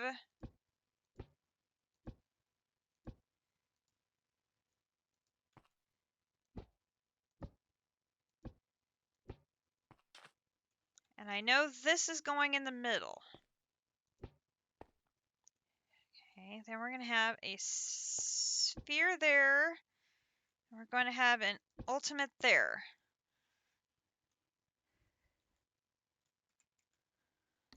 Okay, then on either side of here is a creative. Then it should parallel going up. So we're going to have here and here. And then it's going to be an ultimate and an ultimate. Okay, so then here it's going to be a quirk, ultimate, creative, sphere, creative, sphere, creative, ultimate, work, honeycomb, ultimate, ultimate, space, ultimate, ultimate, honey. Honey. Okay, now before, or no, see, I should be able to put the last ones in, which are going to be here and here. It won't start until I push the button. Okay, so now to power this, I have the creative motor. So we will put the creative motor right there.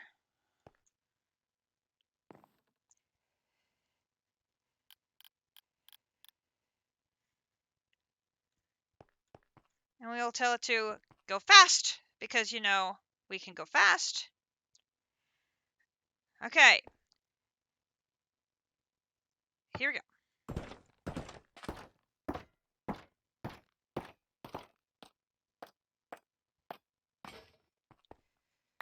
Creative crate! We got it!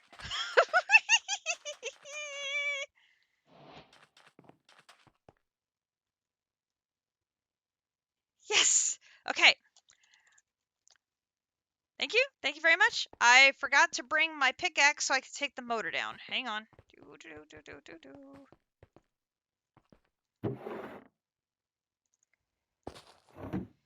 Bag.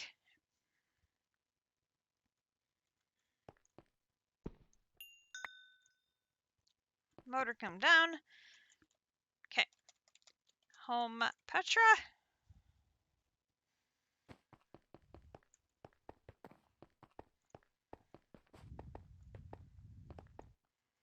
Okay.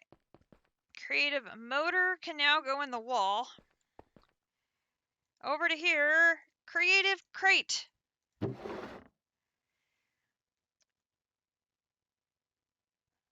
We'll just make a whole pile of creative crates.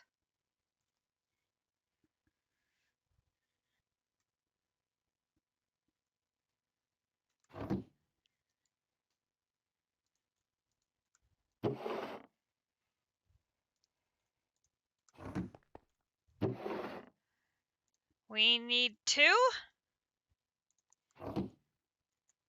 And then I'll put that in the wall. And where is my key? Key. Key. Key. Those are locked. Boom. Boom. Boom. And I say use. This is just in a regular crafting grid. Boom. Boom, boom. Sticks. Creative vending upgrade. Boom.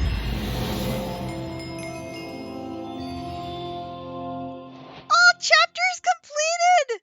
The pack is complete.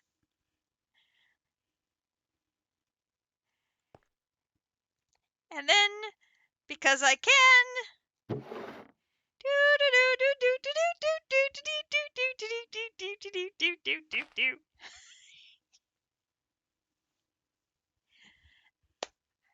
we have done it! Ragnamod 6 is complete!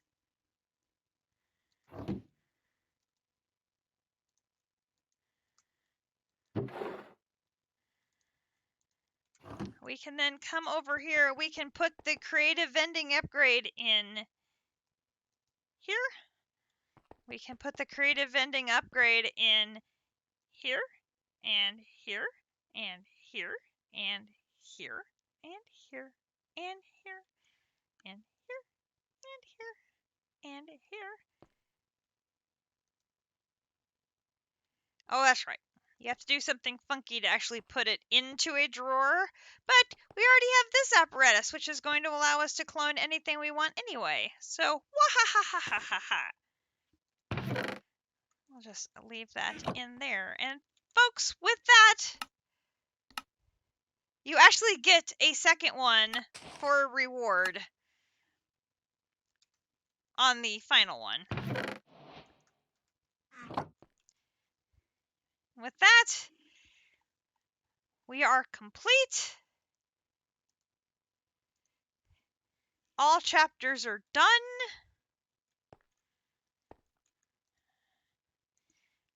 We can... I don't have a sign. Really? Sadly, there is no final trophy for progression or the game itself,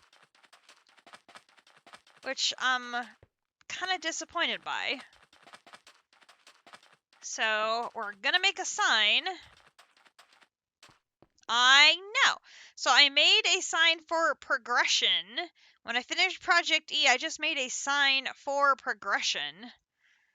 So I'm going to make some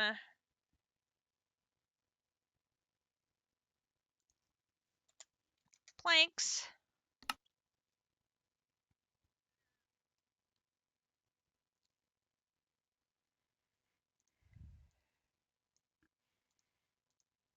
Here is a sign. And we will put creative items on 5/30/22. So first trophy was on 1/15. Final trophy is on 5/30. So from mid-January to mid-February, mid-March, mid-April, mid-May, end of May. So 4.5 months to complete the pack. We are done. We are completely done, folks. We are finito, finished, kaput, done, ta-da! So excited. 100%. And that was in... I looked at it just a minute ago. It was just a smidge over 23 days.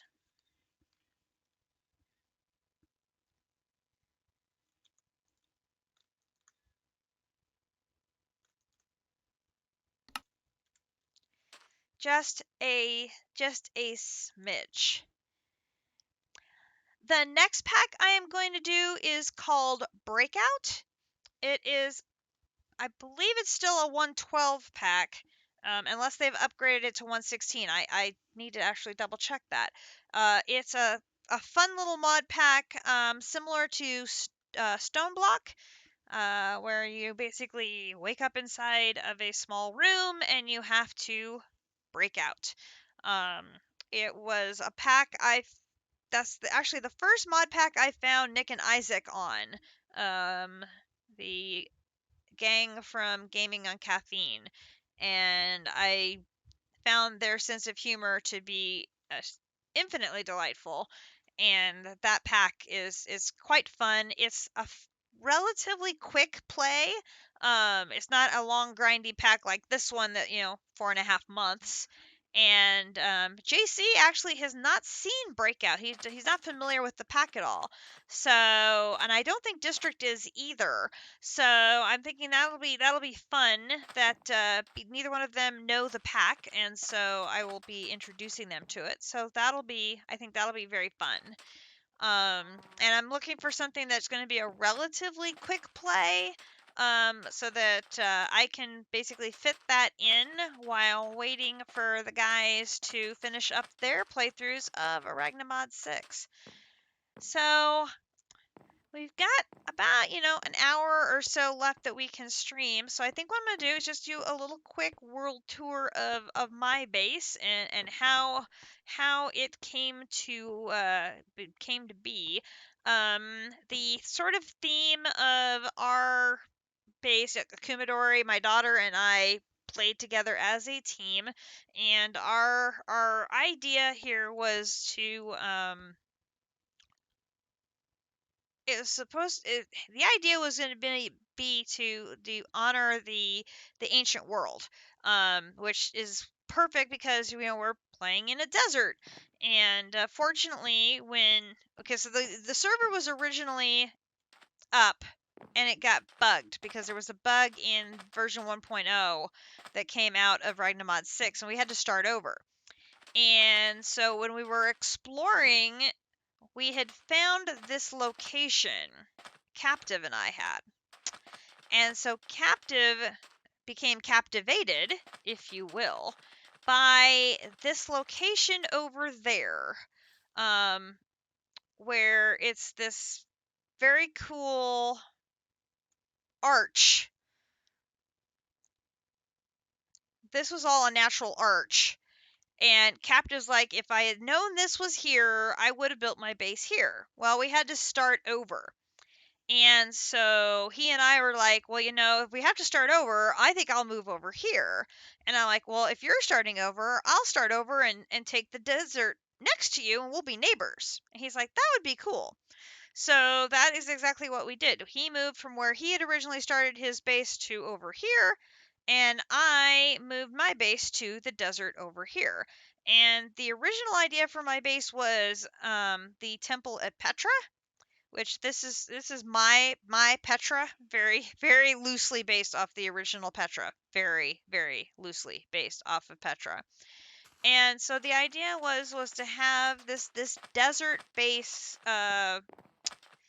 compound. And if you are familiar with the way like Egyptian temple complexes are, there's series of buildings and stuff in this large temple complex. And so that's sort of the theme that we went with. Our first major building was this building here. It was made with cypress planks from the swamp, which is over to the west, where there's a couple of villages. And I made this little mosaic ceiling here with a terracotta and the cypress logs and planks. And this is our chest monster, which never got completely demolished. It just sort of stuck around through the entire playthrough. It sort of shrunk and got bigger, then smaller, and then it got bigger again. But we started with create, and so I made this large plateau of sandstone to do create on. And when I was looking at it, that area of sand there totally looked like a faucet. And so I had my water coming out the tip of that sand formation like a faucet, and that became the water source for the water wheels. And that powered my entire line of create machinery. And so I have a series of clutches and levers that I can turn on and off different sections depending on what I need to be working on. And then I started just adding machinery as I needed, and we went into immersive engineering, added a windmill on the opposite side from the create power. And a lot of these machines were powered by windmill the entirety of the playthrough or until the very, very end when I found I needed them and I needed more power than the windmill could provide. Then I dropped an ender gate on them. But otherwise, they were being powered basically by windmill. But so we had create, we have immersive engineering, we had a little bit of industrial foregoing sitting over here, and these are just machines that I didn't need constantly, so I didn't move them over to Petra, which is where my automation was setting in. They were just things that I needed a little bit of, and so I just left them here and used them as I needed. Um, then we got into industrial foregoing. Hello, cows. I had a separate little building here, which is where I had my latex production going because we needed a lot of latex, and eventually a lot of rubber. That was later in the game, so I fortunately left this operation up and running. And then later on, we needed tar, so I just built a little tar production in here as well.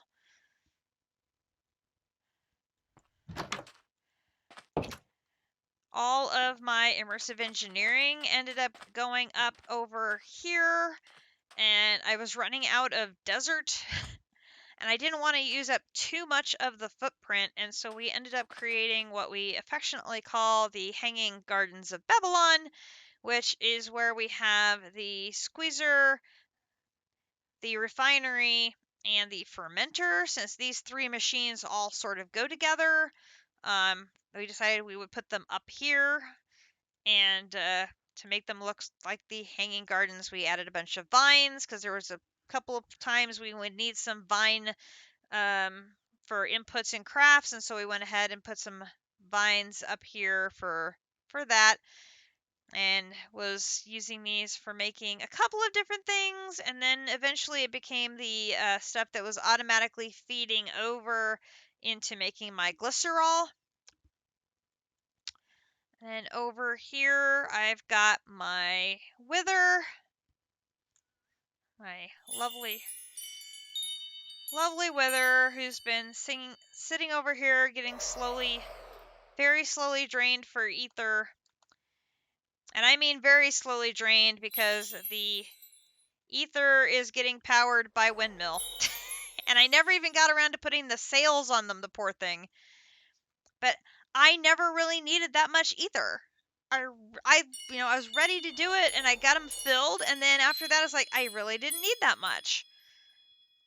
So the windmills, it was slow, but slow worked just fine. So there's Mr. Wither being farmed by windmill. Lucky guy. And then here's my astral sorcery setup over here.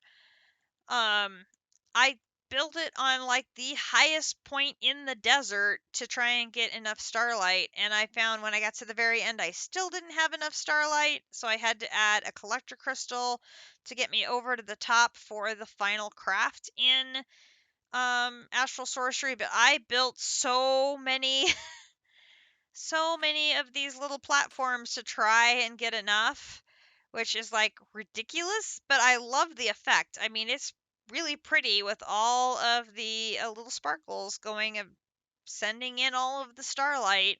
It looks pretty cool, I think. It turned out very well. And then as you work your way through the progression, you earn trophies for each chapter that you complete. So I built these little temple-like buildings for housing all of my trophies. And JC found these little pedestals that will spin the trophies, or whatever you put on them, it'll spin them. And so I have 3 little trophy buildings displaying all of my trophies as I completed each of the chapters. And I have a sign saying what date I completed them on. So that's room 1. And then this one here is room 2. And then this one here is room 3. And of course, the last two, the progression chapter and the creative items chapter, sadly did not have any trophies, so they just have blank signs.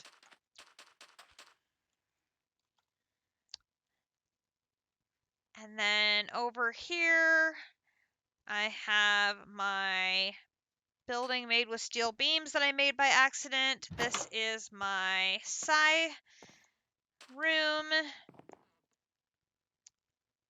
which I just made it all gray to go with the steel beams. This is where I did all of my Psi work, and then this is the automation for the multi-block to produce things, and I used these foot lockers because they were gray, and I kind of like the look of them for that particular room. And this is my room for pneumaticraft with my pressure chamber and the various machines for doing this and that in pneumaticraft. Not one of my favorite mods, but got easier when I had creative items to work with, that's for sure. And then this is the room I had set up things for RF tools.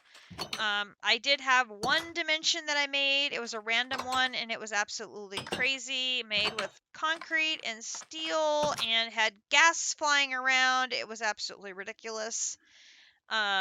But it had all three types of blobs in it, which turned out to be very helpful because then JC got DNA samples of all of them to put in mob cages, and that was very, very helpful for our playthrough. So that worked out very well. This is my blue pyramid I did for Draconic Evolution. Basically, the only thing that's in here is the Draconic crafting setup.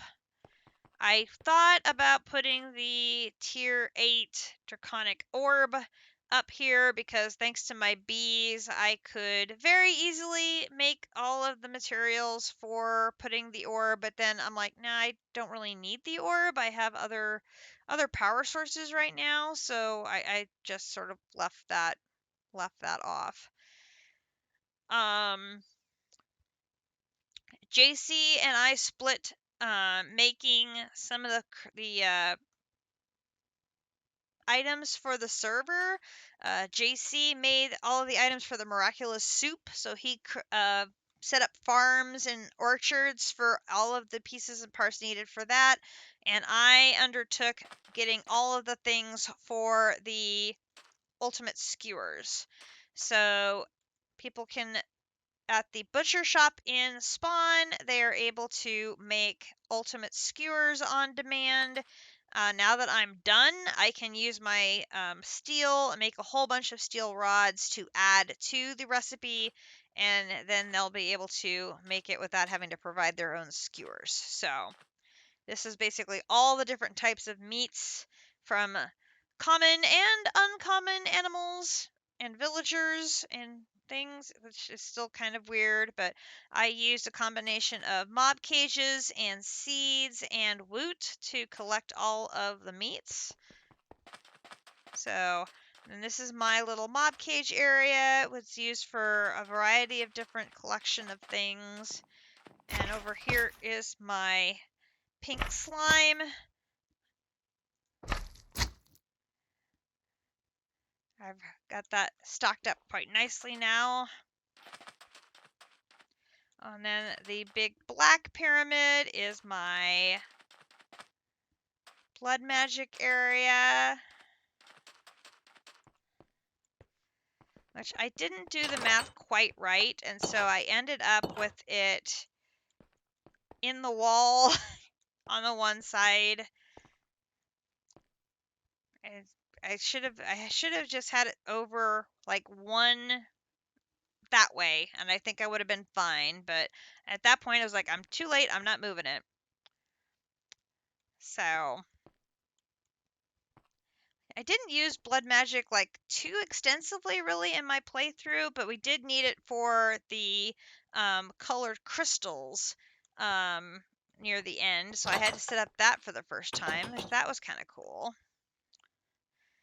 And then, of course, we had to get set up all of the stuff in mechanism for making antimatter. So I set all of that up way over here, away from the main base. So if things go boom, nothing in the main base is injured or contaminated. So that's what this area is over here. I've got my brine and my lithium towers over here. I have stuff being powered by the zerothium level solar panel. I've got my induction matrix. I've got a flux network set up to provide me wireless power. And then I've got my original fission reactor is here. And then I made a big boy reactor because I needed more. I didn't even use half of the side. I put in plenty of inputs to be able to do sinks, but I found I could route them with pipes and do like multi inputs from the sinks, and this provided plenty of water for making this very, very happy.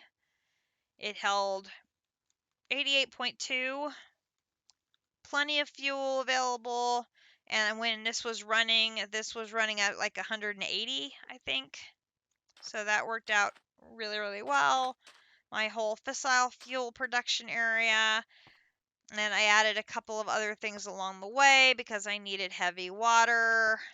I needed deuterium and tritium, not for the normal reactor, but I needed them for making the creative fuel tank. So that is something I added on later. And then we added the lovely antiprotonic nucleosynthesizer for a one-time craft to make the creative energy cell.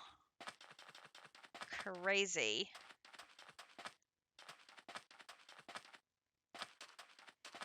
Then when I started working with mechanism, we had a mechanism building.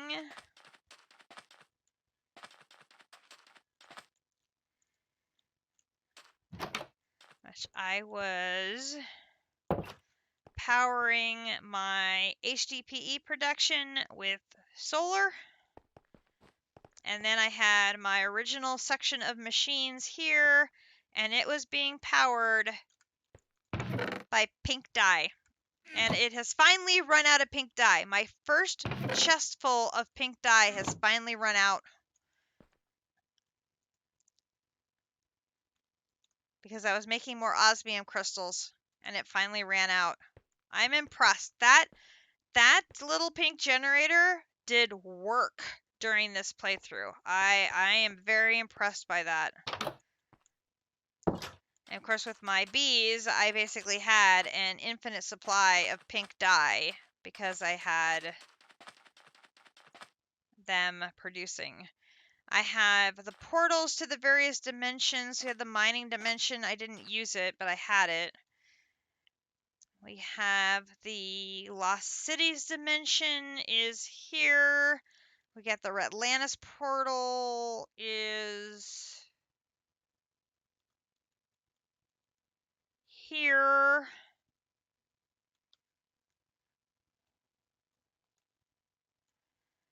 I have a big collection of wind generators here. And then I've got some more pyramids set up for more of my various mods. I've got my Eidolon workshop is here. I've got a wither skeleton spawner down there. This is where was doing my Eidolon work up in this one. And then over in this one ended up being sort of a miscellaneous one. We have the Quarkatron is set up in here. I did Gobber in here, and I ended up doing Ars Nouveau in here. And we did our early EMC in here as well. And then going down from here, this is the building I set up for environmental tech. So this is where we had set up, that chest loves popping in and out of existence. This is where I had set up my early machines for environmental tech, some storage, and this is where I have my initial energizing setup using a thermogenerator.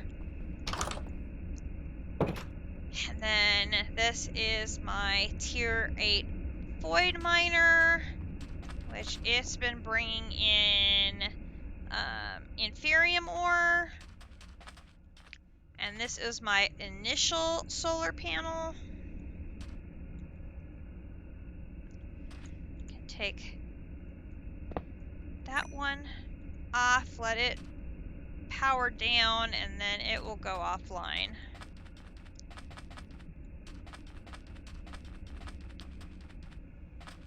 And that is my hidden dungeon portal.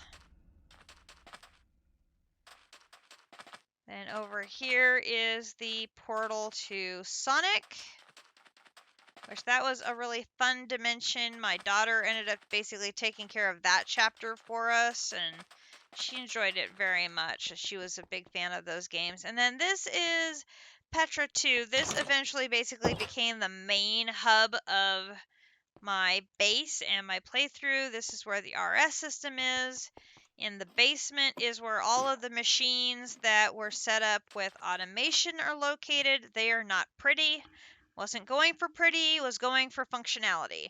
So the netherite crafters that are just for general crafting are set up on the ceiling so that they're not in the way of the machines, and we are just filling them as needed with patterns. And then we're just basically stacking machines on top of each other with crafters, every other item going up the room as needed for automation of various things. And then we have some additional storage in here, and then as needed I was doing botany pots to be growing items. All of these are connected to the RS system via a storage down here. Oops.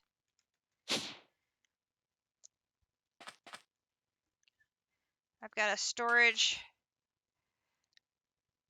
connection at the bottom of the whole kit and caboodle of drawers.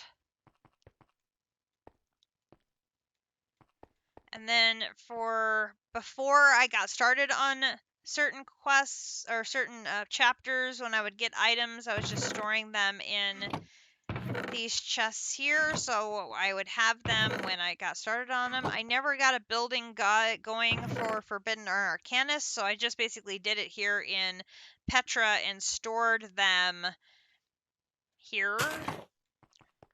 I got a little side balcony over here so you can see Captive's base and the little oasis outside here in the desert.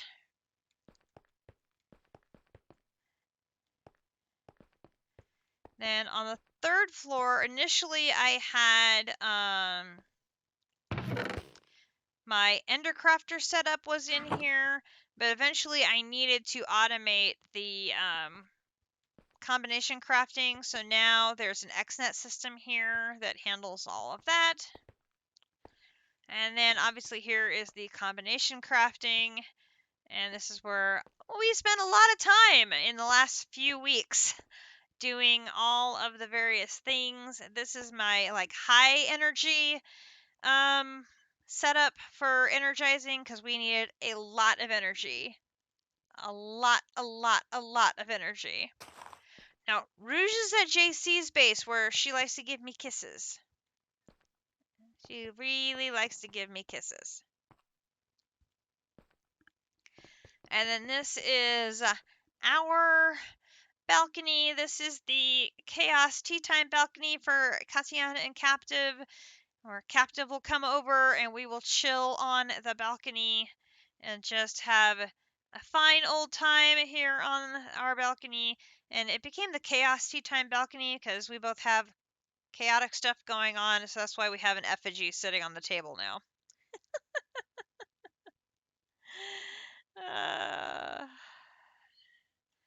But, we need...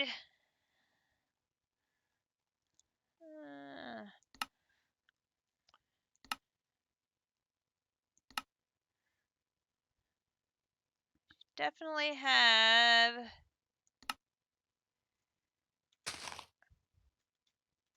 Oh, yeah. I have a party hat now with a party blower in my mouth. Perfect.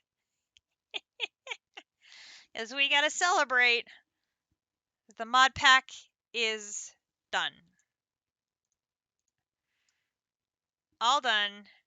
Although it looks like I have a blue nose. Doesn't look like I have a party blower in my mouth. It looks like I have a blue nose, but that's okay. Yes, it is tea time with Captive. Where is Captive? It's chaotic tea time with Captive, except he left. Oh.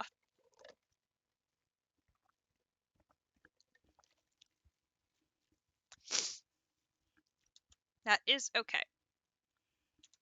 So the other place that has been, of course, near and dear to our hearts is over here.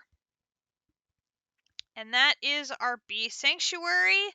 We have spent a lot of time over here because in this pack, bees are life. Bees are near to God because bees are extremely OP. Extremely OP. They are ridiculously good at producing resources, and so you cannot give a world tour without showing off your bees. So we started off with these little tiny bee houses. A zombie took away one of my doors, so little bee houses here. And then I worked with Uni in the early game, and we started then with an apiary. This is our apiary. We could have multiple different bees of all different varieties in here, and they were doing work. They piped over to the centrifuge, and then the centrifuge would pipe everything over into these drawers. And I had the drawer controller for the drawers connected to my RS system, so I had access to all of the resources sitting over here back at Petra. This was originally running purely on the honey that it was generating. And it was producing so much honey, we were just fulfilling all these honey generators, and it was a closed loop. So the honey would generate power to keep this, and it worked out really great. But as we got deeper into the life of the centrifuge and getting bigger and bigger, it needed more and more and more power. So eventually, I had to give it a boost with an ender gate. And then it would fill up with too much honey. It was not the bottomless honey pot was not good enough to void it, so we have a trash void handling that job now. And then I needed more processing power, so I built a second apiary over here. This one was helping me with stuff involving the singularities.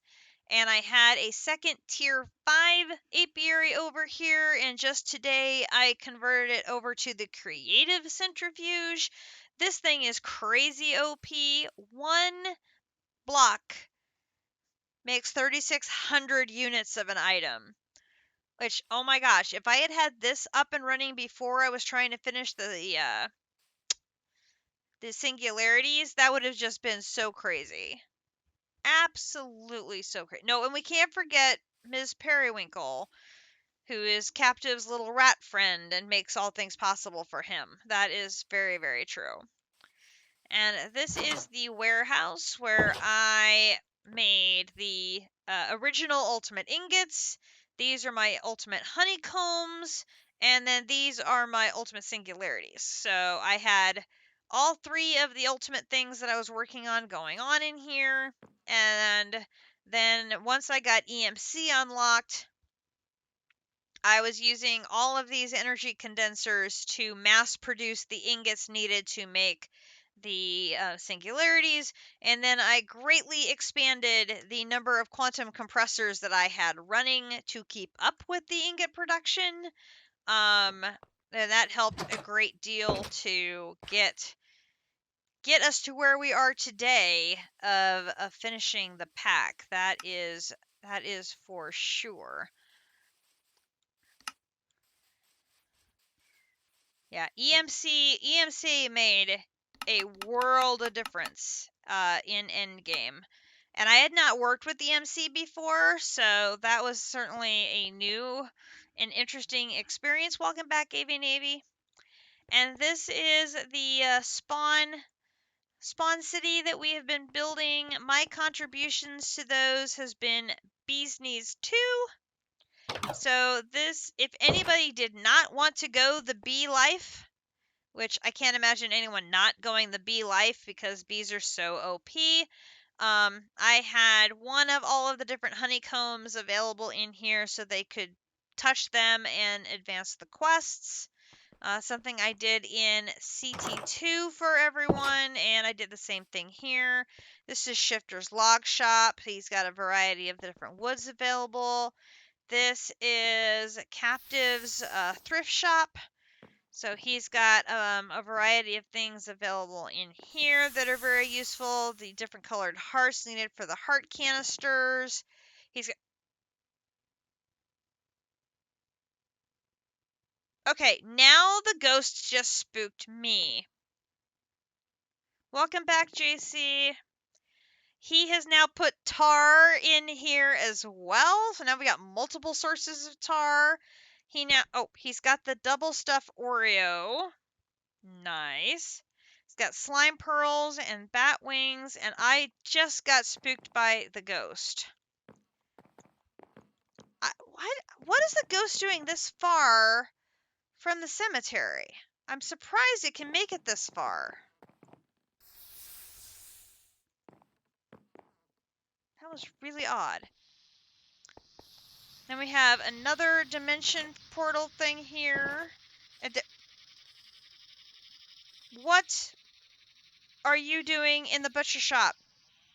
Hey, hey, hey, you. Oh no.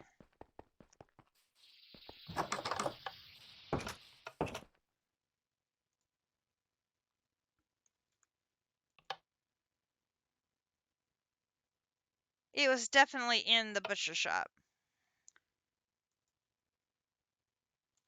Fortunately, there is no actual food in the butcher shop. It's all kept remotely. So there is no food for them to get into in here.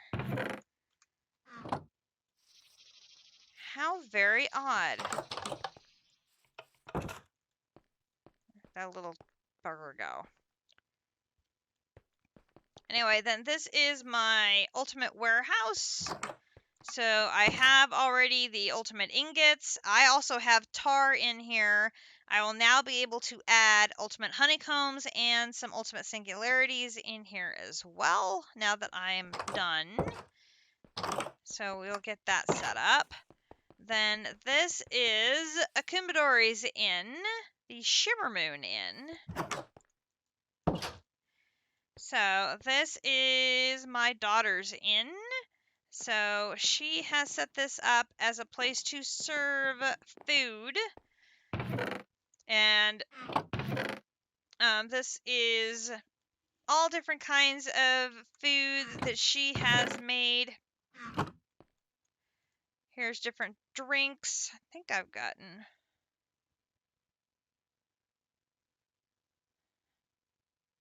Hey! One I haven't eaten. Oi!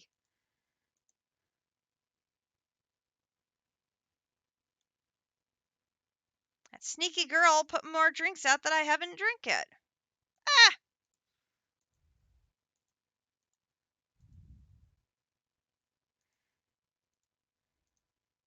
That sneaky girl.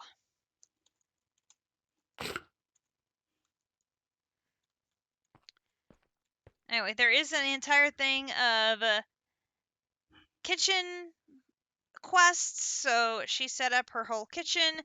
This is Walmart.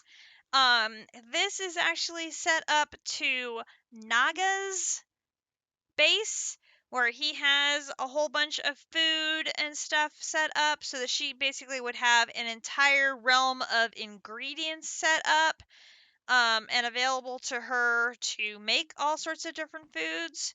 So that is nice. She also has the culinary station is set up here. So anything she could possibly need for making different foodstuffs, she has got it set up in here.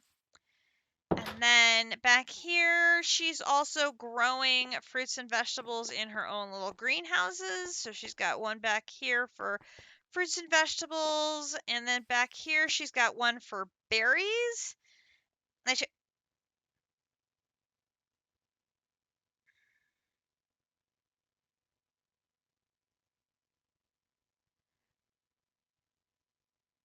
That ghost is freaking me out. But it's like, it's not attacking me. It's just like, hi, how you doing? Fly by. I don't know. It's kind of freaky. It's kind of freaky.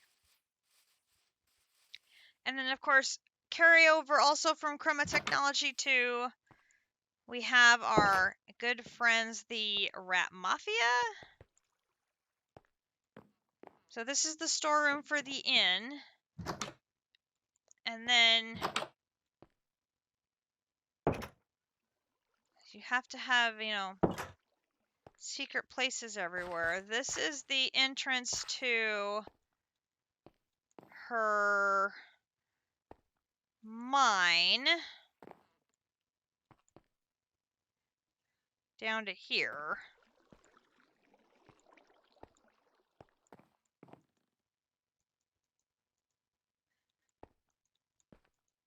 Now I have to find it.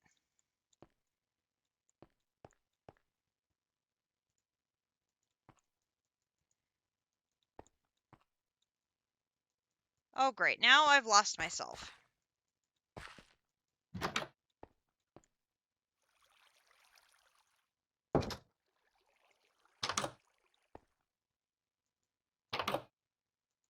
No.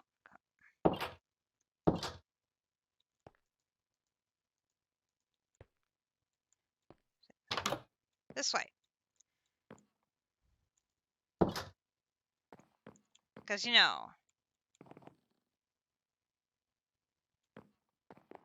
Rat Mafia is everywhere. Wahahaha.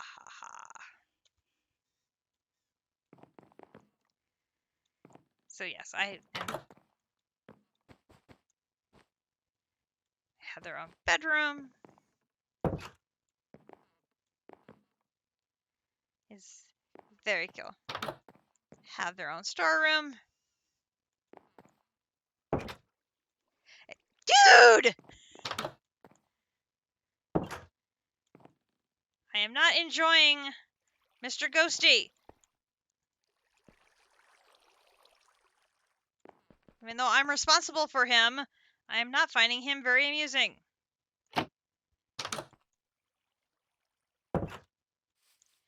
So the reason we have the ghosties is because we added a cemetery.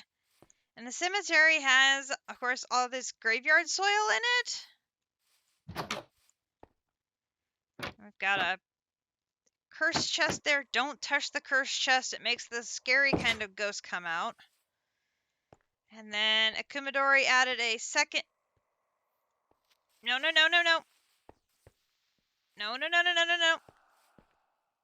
I don't want to blow things up. Akumadori will get mad at me. Oh, God is following me. Oh, jeez, they're all following me. Ah!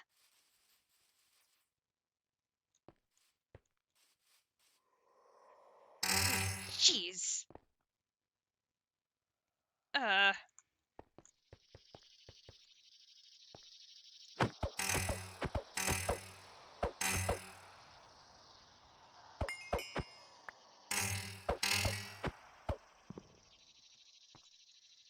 Because I'm not wearing any armor right now. It's only my chaotic thingamabobber. Apparently I'm okay with. I was a little panicked for a minute there. I don't want to hug them. Especially not the creeper. No. Oh, not you either. Jeez.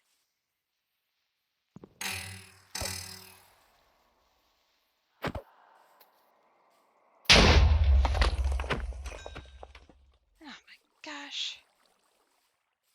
Okay. I'm just trying to give a tour, guys. I just want to give a tour.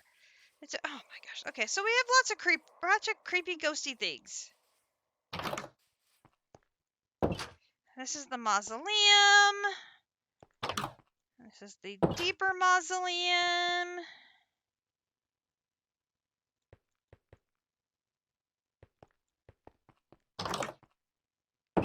Kumidora is getting really good at doing graveyards. She did a big graveyard in our DDSS playthrough too.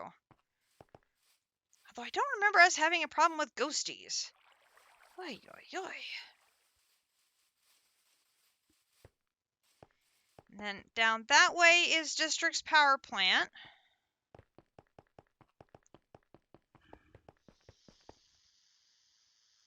I know, right? And then this is JC's little rolling cart.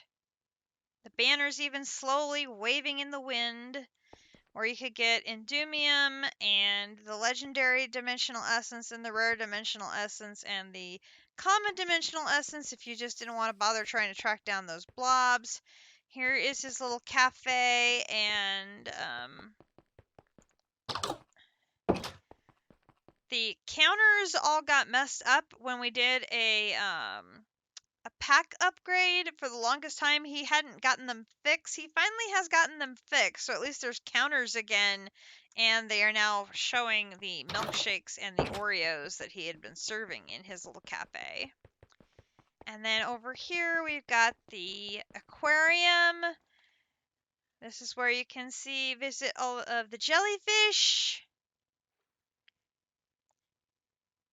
And he's got a little lift that goes up in the middle, so you can be up and looking at them from inside the middle of the aquarium.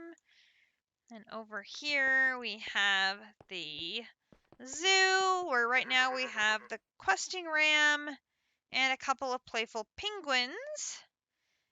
Yeah, your aquarium turned out fantastic.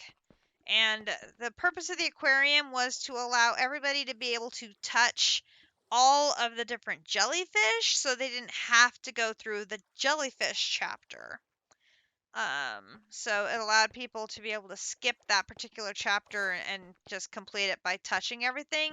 We had basically one of JC's whole streams was just Naga, me, and him out chasing down jellyfish so that we could get that completed. And it turned out really, really well. And then District has his bee set up down this way. Which is part of the reason why I named this the Safari Zone, because it's got jellyfish, the zoo, and down this way, deep in the cherry forest. Deep, deep in the cherry forest.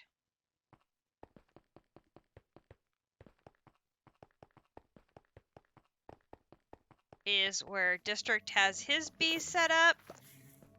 Now, his approach to the bees has been different than mine in that he has all of his bees out and about making combs, like, all the time.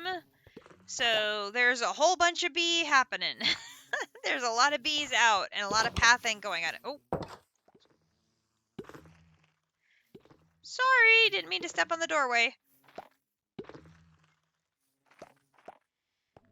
So I only had bees out that I absolutely needed at any given time because I wanted to reduce how much strain I was putting on the server.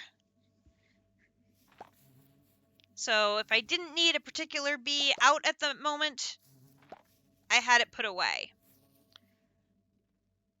So District is stockpiling basically everything at the moment by having all of his bees out and about.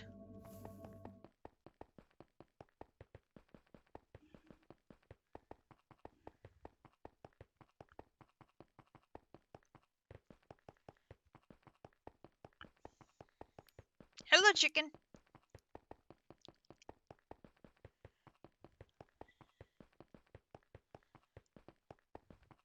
This has definitely been a very, very fun mod pack. I have enjoyed it immensely. It's right up there with DDSS as far as my enjoyment levels. And I think in a lot of ways I've enjoyed this one maybe more, probably because we played it on a server with everybody else, and that's just made it so much more enjoyable. And here we've got our spinning heads of everybody who's been on the server so far this season. Now, some people started and some people, had access to the server but never really actively played, but they're just available to play. We've got the scepters and the bows if people want to skip having to go through searching for those. This is the Adventurers Guild, a little starter building in case anybody needed an emergency place to sleep near spawn. I set that up very early on. Then this is the library. We had set this up to be able to have a place for the different books. And that was another piece of furniture that we lost in the upgrade, and it took all the books with it, which was very disappointing. So this is Jethro's Scrapyard. This is a place where you can drop off stuff you don't need and trade it for other things, and his purpose is to help relieve the stress on the server by making some of those hard to acquire things available. In his case, it's string cheese and mana string. Those are a little server intensive, and it's just easier to trade with him to get that stuff.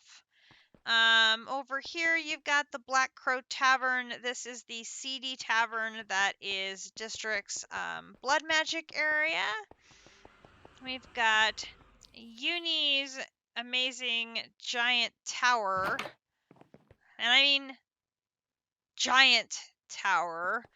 Uni loves his Psy, and so he built this with a bunch of Psy metal float plates very early on in the playthrough. And then this big castle is JC's Dragon House. So he's got his fire and ice, and back here, excuse me, didn't mean to step on your tail, lightning. And he's got all 3 of the forges available here for anybody who needs to make the 3 ingots, which is pretty awesome stuff. And this is sort of our marketplace area. Here's where people can drop off or pick up any of the different type of ability totems that they may find while adventuring. This is the nursery that District has set up where he is doing his thing with the cloches as well as with a little farm area back here so he can do his work with mystical egg, which is very nice. It helped me tremendously at being able to finish the pack when I did because I needed so much Insanium, and by borrowing his resources of Insanium, I could use my Inferium to make my Insanium gemstone blocks, so that was very nice. This is the community forge. District built this, at this maybe the second week of the pack when we started, and this is like all being run with create and allows for ore washing, pressing, processing all types of ores. You can also process wheat to make dough, which I know Kumadori has used that. You can get blazing blood melting and things of ores and all this, and it's just a consolidated place for everybody if they want to use it to process their ores. And you can see all the operations going on inside in here. Then on this side, we have the dispensary. I got my bees working early on producing combs, and those combs can be used to make any of the various colors of dyes. So I set that up. So Naga set this up as a place for villager trading. Great idea. Even with the covered roof, it keeps getting hit by lightning, and then the villagers get turned into witches, and it just, yeah, it didn't work out as well as we all had hoped. It would work for a while, but then we'd end up with witches, and then we'd end up with zombies. Yeah, it just didn't work. So then here we have our collection of XP jelly babies, all the jelly babies you could ever want. And then this is the golden arches. And this is where I set up all the fluids needed for the creative fluid tank. All 36 of them. So nobody else is going to have to run around and collect all of those fluids again. Unless they want to. And, some of the guys do like to do things for themselves. So they may want to. But if they don't want to, all the fluids are here available for immediate pickup. And there are snacks that can be enjoyed out on the patio when it's not raining. Because, who wants to eat snacks in the rain? Not the greatest of things to do. Eat snacks in the rain. And then over here, this is what District has been working on extensively, is the Town Hall. And the Town Hall also doubles as his primary base. So he's got his storeroom is in here. His bedroom is in there. He's got his workroom is in here where he's got all of his machines and setup going for all the things that he's got automated. Then down here, he has got his immersive engineering set up with a whole bunch of different machines and things going, and he's greatly expanding this setup, and that is some really big wire. Oh, that's HV. Stay away from that. I don't want to get zappy zapped.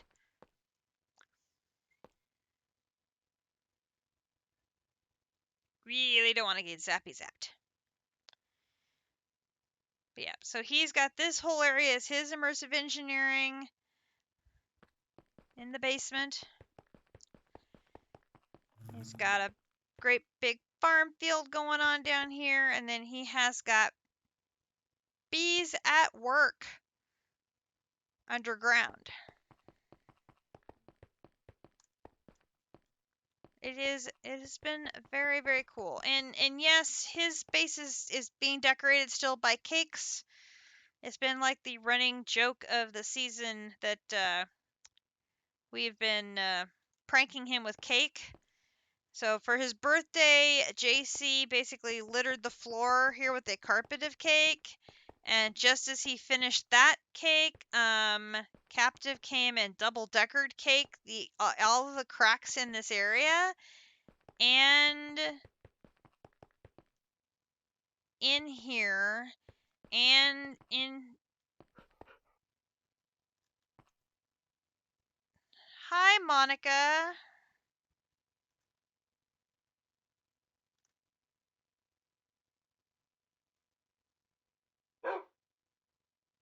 Hello.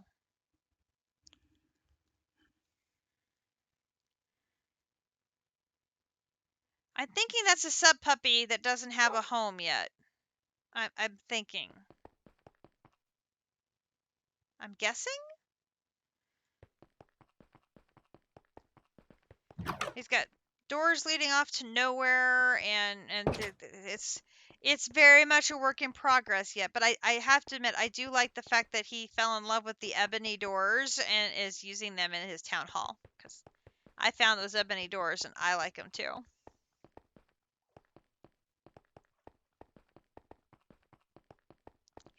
And there's nobody online to demonstrate this, but I built a dunking tank. So somebody stands over there where the sign is, they shoot the target, and these open and drop the person into the water.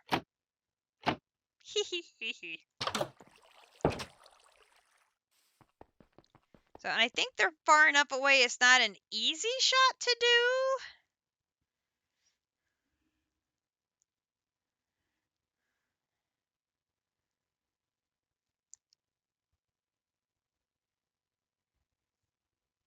JC helped me work out the mechanics of it to make sure that it worked, so that was kind of fun. And District in Akumadori, I've been working on getting drinks on the. Now wait a minute.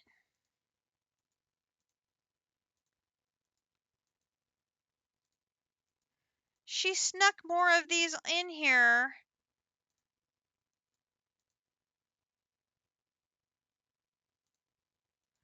That little sneaky girl.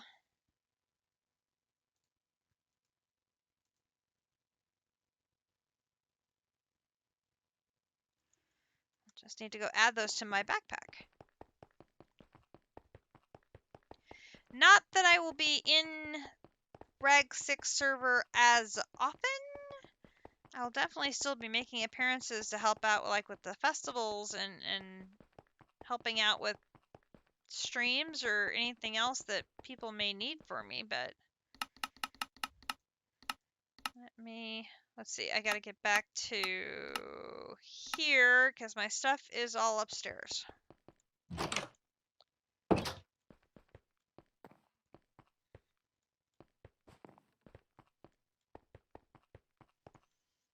And my cloning setup, I will leave completely hooked up, so if anybody has anything else that they need cloned, they can feel free to utilize it as needed.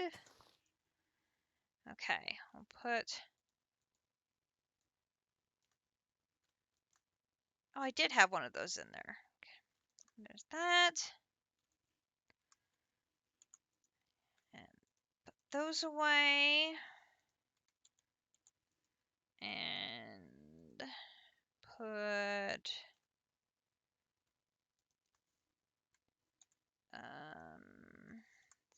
these can go in there.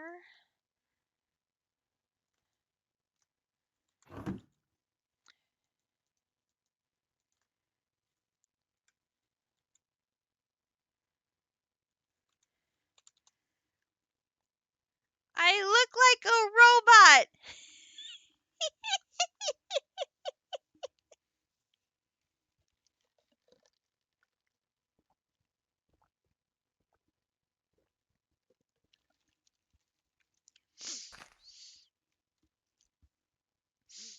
I totally look like some sort of anime robot. Oh my gosh.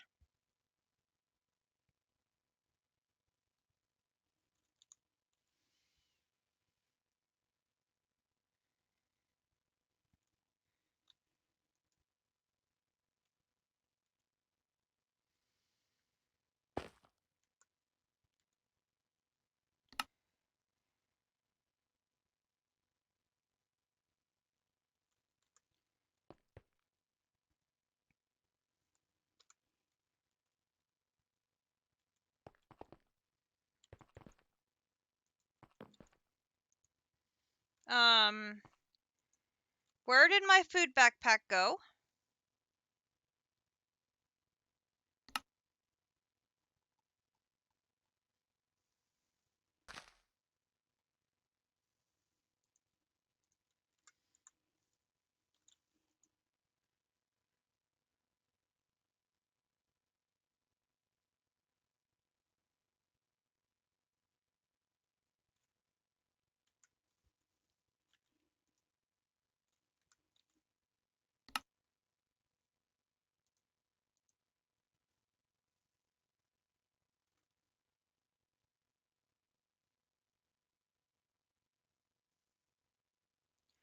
Where did my food backpack go?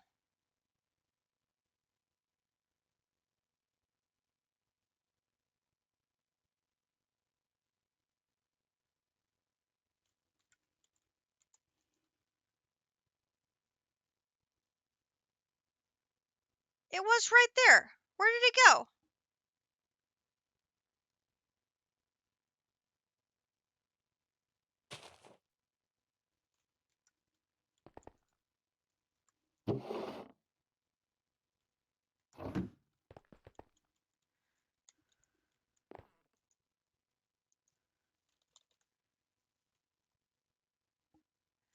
What the literal hell happened?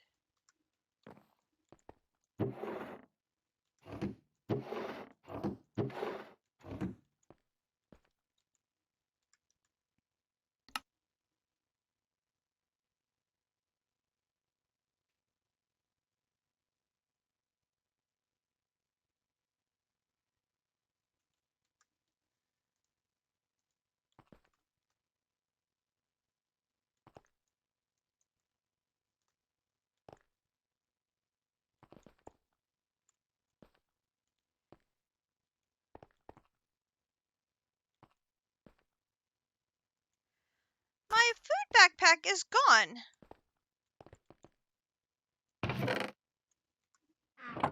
Like, it disappeared.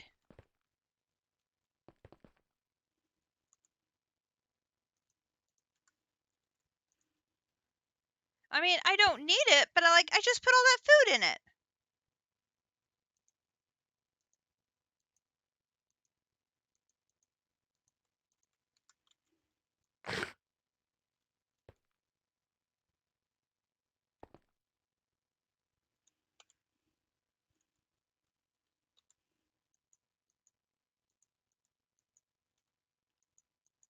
What the heck?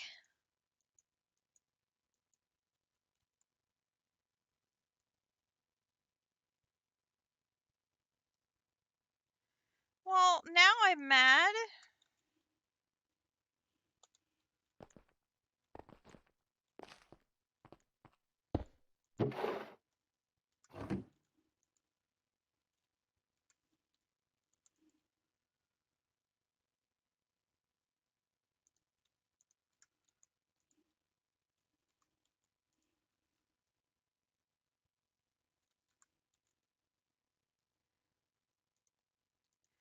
Not in the garbage.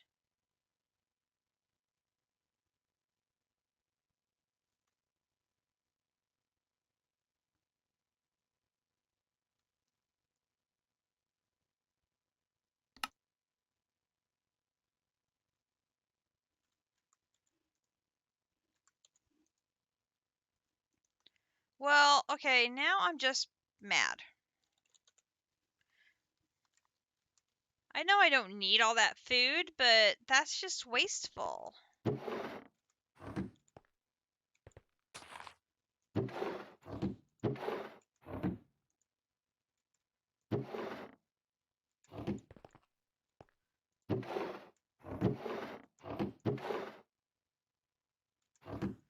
Is it hiding in another slot?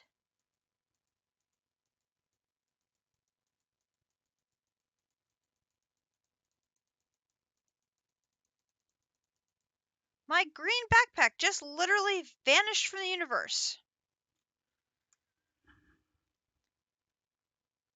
I know I don't need it, but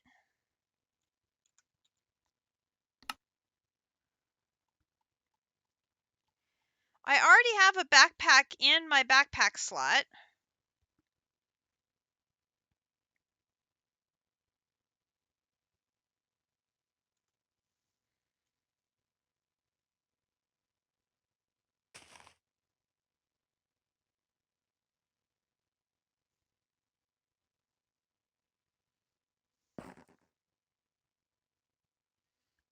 I don't think there's anywhere else a backpack can go in there.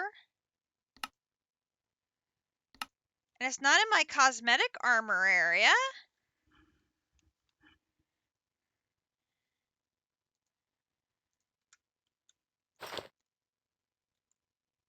Now, That just equips it.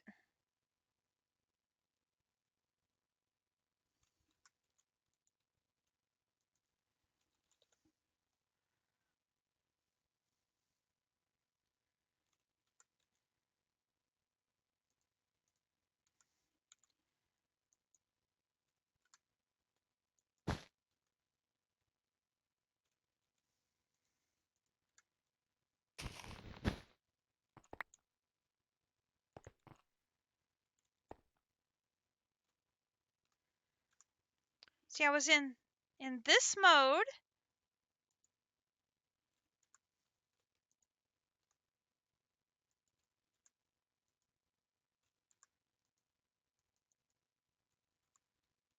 I'm just so confused.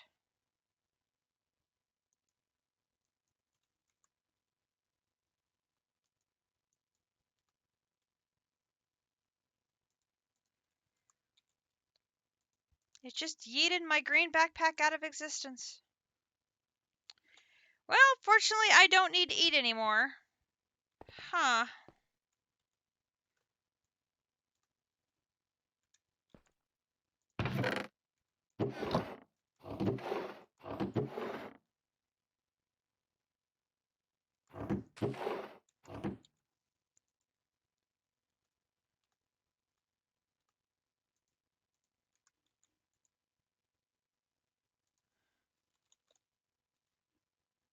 Didn't end up in there by accident.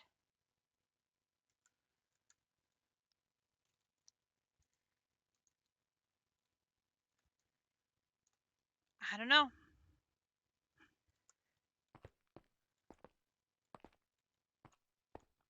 Ah! How did it end up in there? JC is so smart yet again. Thank you, JC, for finding my bag. Okay, so let's put all of our stuff away up here. So I've got my pick, I got my sword and my bow, my bags, my time in a bottle.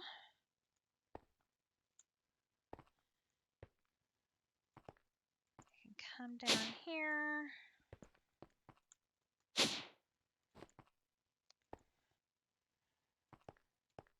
And I will log in probably sometime tomorrow and come through and start powering down everything on my base, getting everything disconnected, and that way my base basically goes to sleep so that there should be very little, if any, server impact now that I have completed the pack. Oh, did it duplicate items in the pack?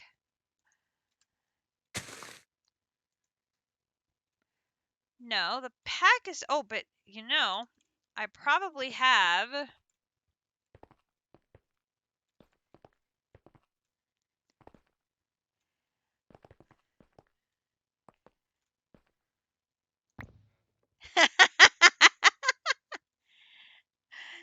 I now have an infinite number of food backpacks.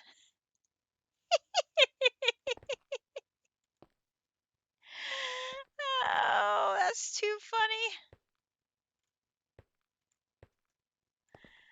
funny. Oh, hilarious. Simply hilarious. I don't know how it got in the wall when it was behind me. That's just bizarre. Anyway, I will get logged in sometime in the next couple of days, get my base turned off so it's basically sleeping, and then that should ease up any server load for Captive and District and JC and Potox, who are still working their way through the pack. So, with that, I will be signing off. This is the end of our Ragnamod 6 journey. I hope you all have enjoyed the pack. For those who have enjoyed it, I hope you will tune in for our new adventure on Breakout. I will be starting that series tomorrow night here on Twitch, and I will probably be streaming it at the same frequency that I was on Ragnamod 6. It will be in the evenings, Central Time here in the US, and we will work our way through the pack and we'll hopefully not finish it too quickly. Otherwise, I have to come up with something else to do until the rest of the gang finishes up with Ragnamod 6. So, I am starting the new pack tomorrow night. Yes. So that is the plan. Once I get Akumadori home from work and I have my dinner, my plan is to start the new pack tomorrow night. So that is the current plan. Um, and then I have things going on Thursday. But I may be able to do a stream Wednesday evening. It just depends on if my other items that I have going on take very long on Wednesday. I don't think they will. But so we may be able to have streams on Tuesday and Wednesday. I think during the day tomorrow I may start streaming Lost Ark. Just for fun. So we will see. Um, Depends on what sort of mood I'm in tomorrow.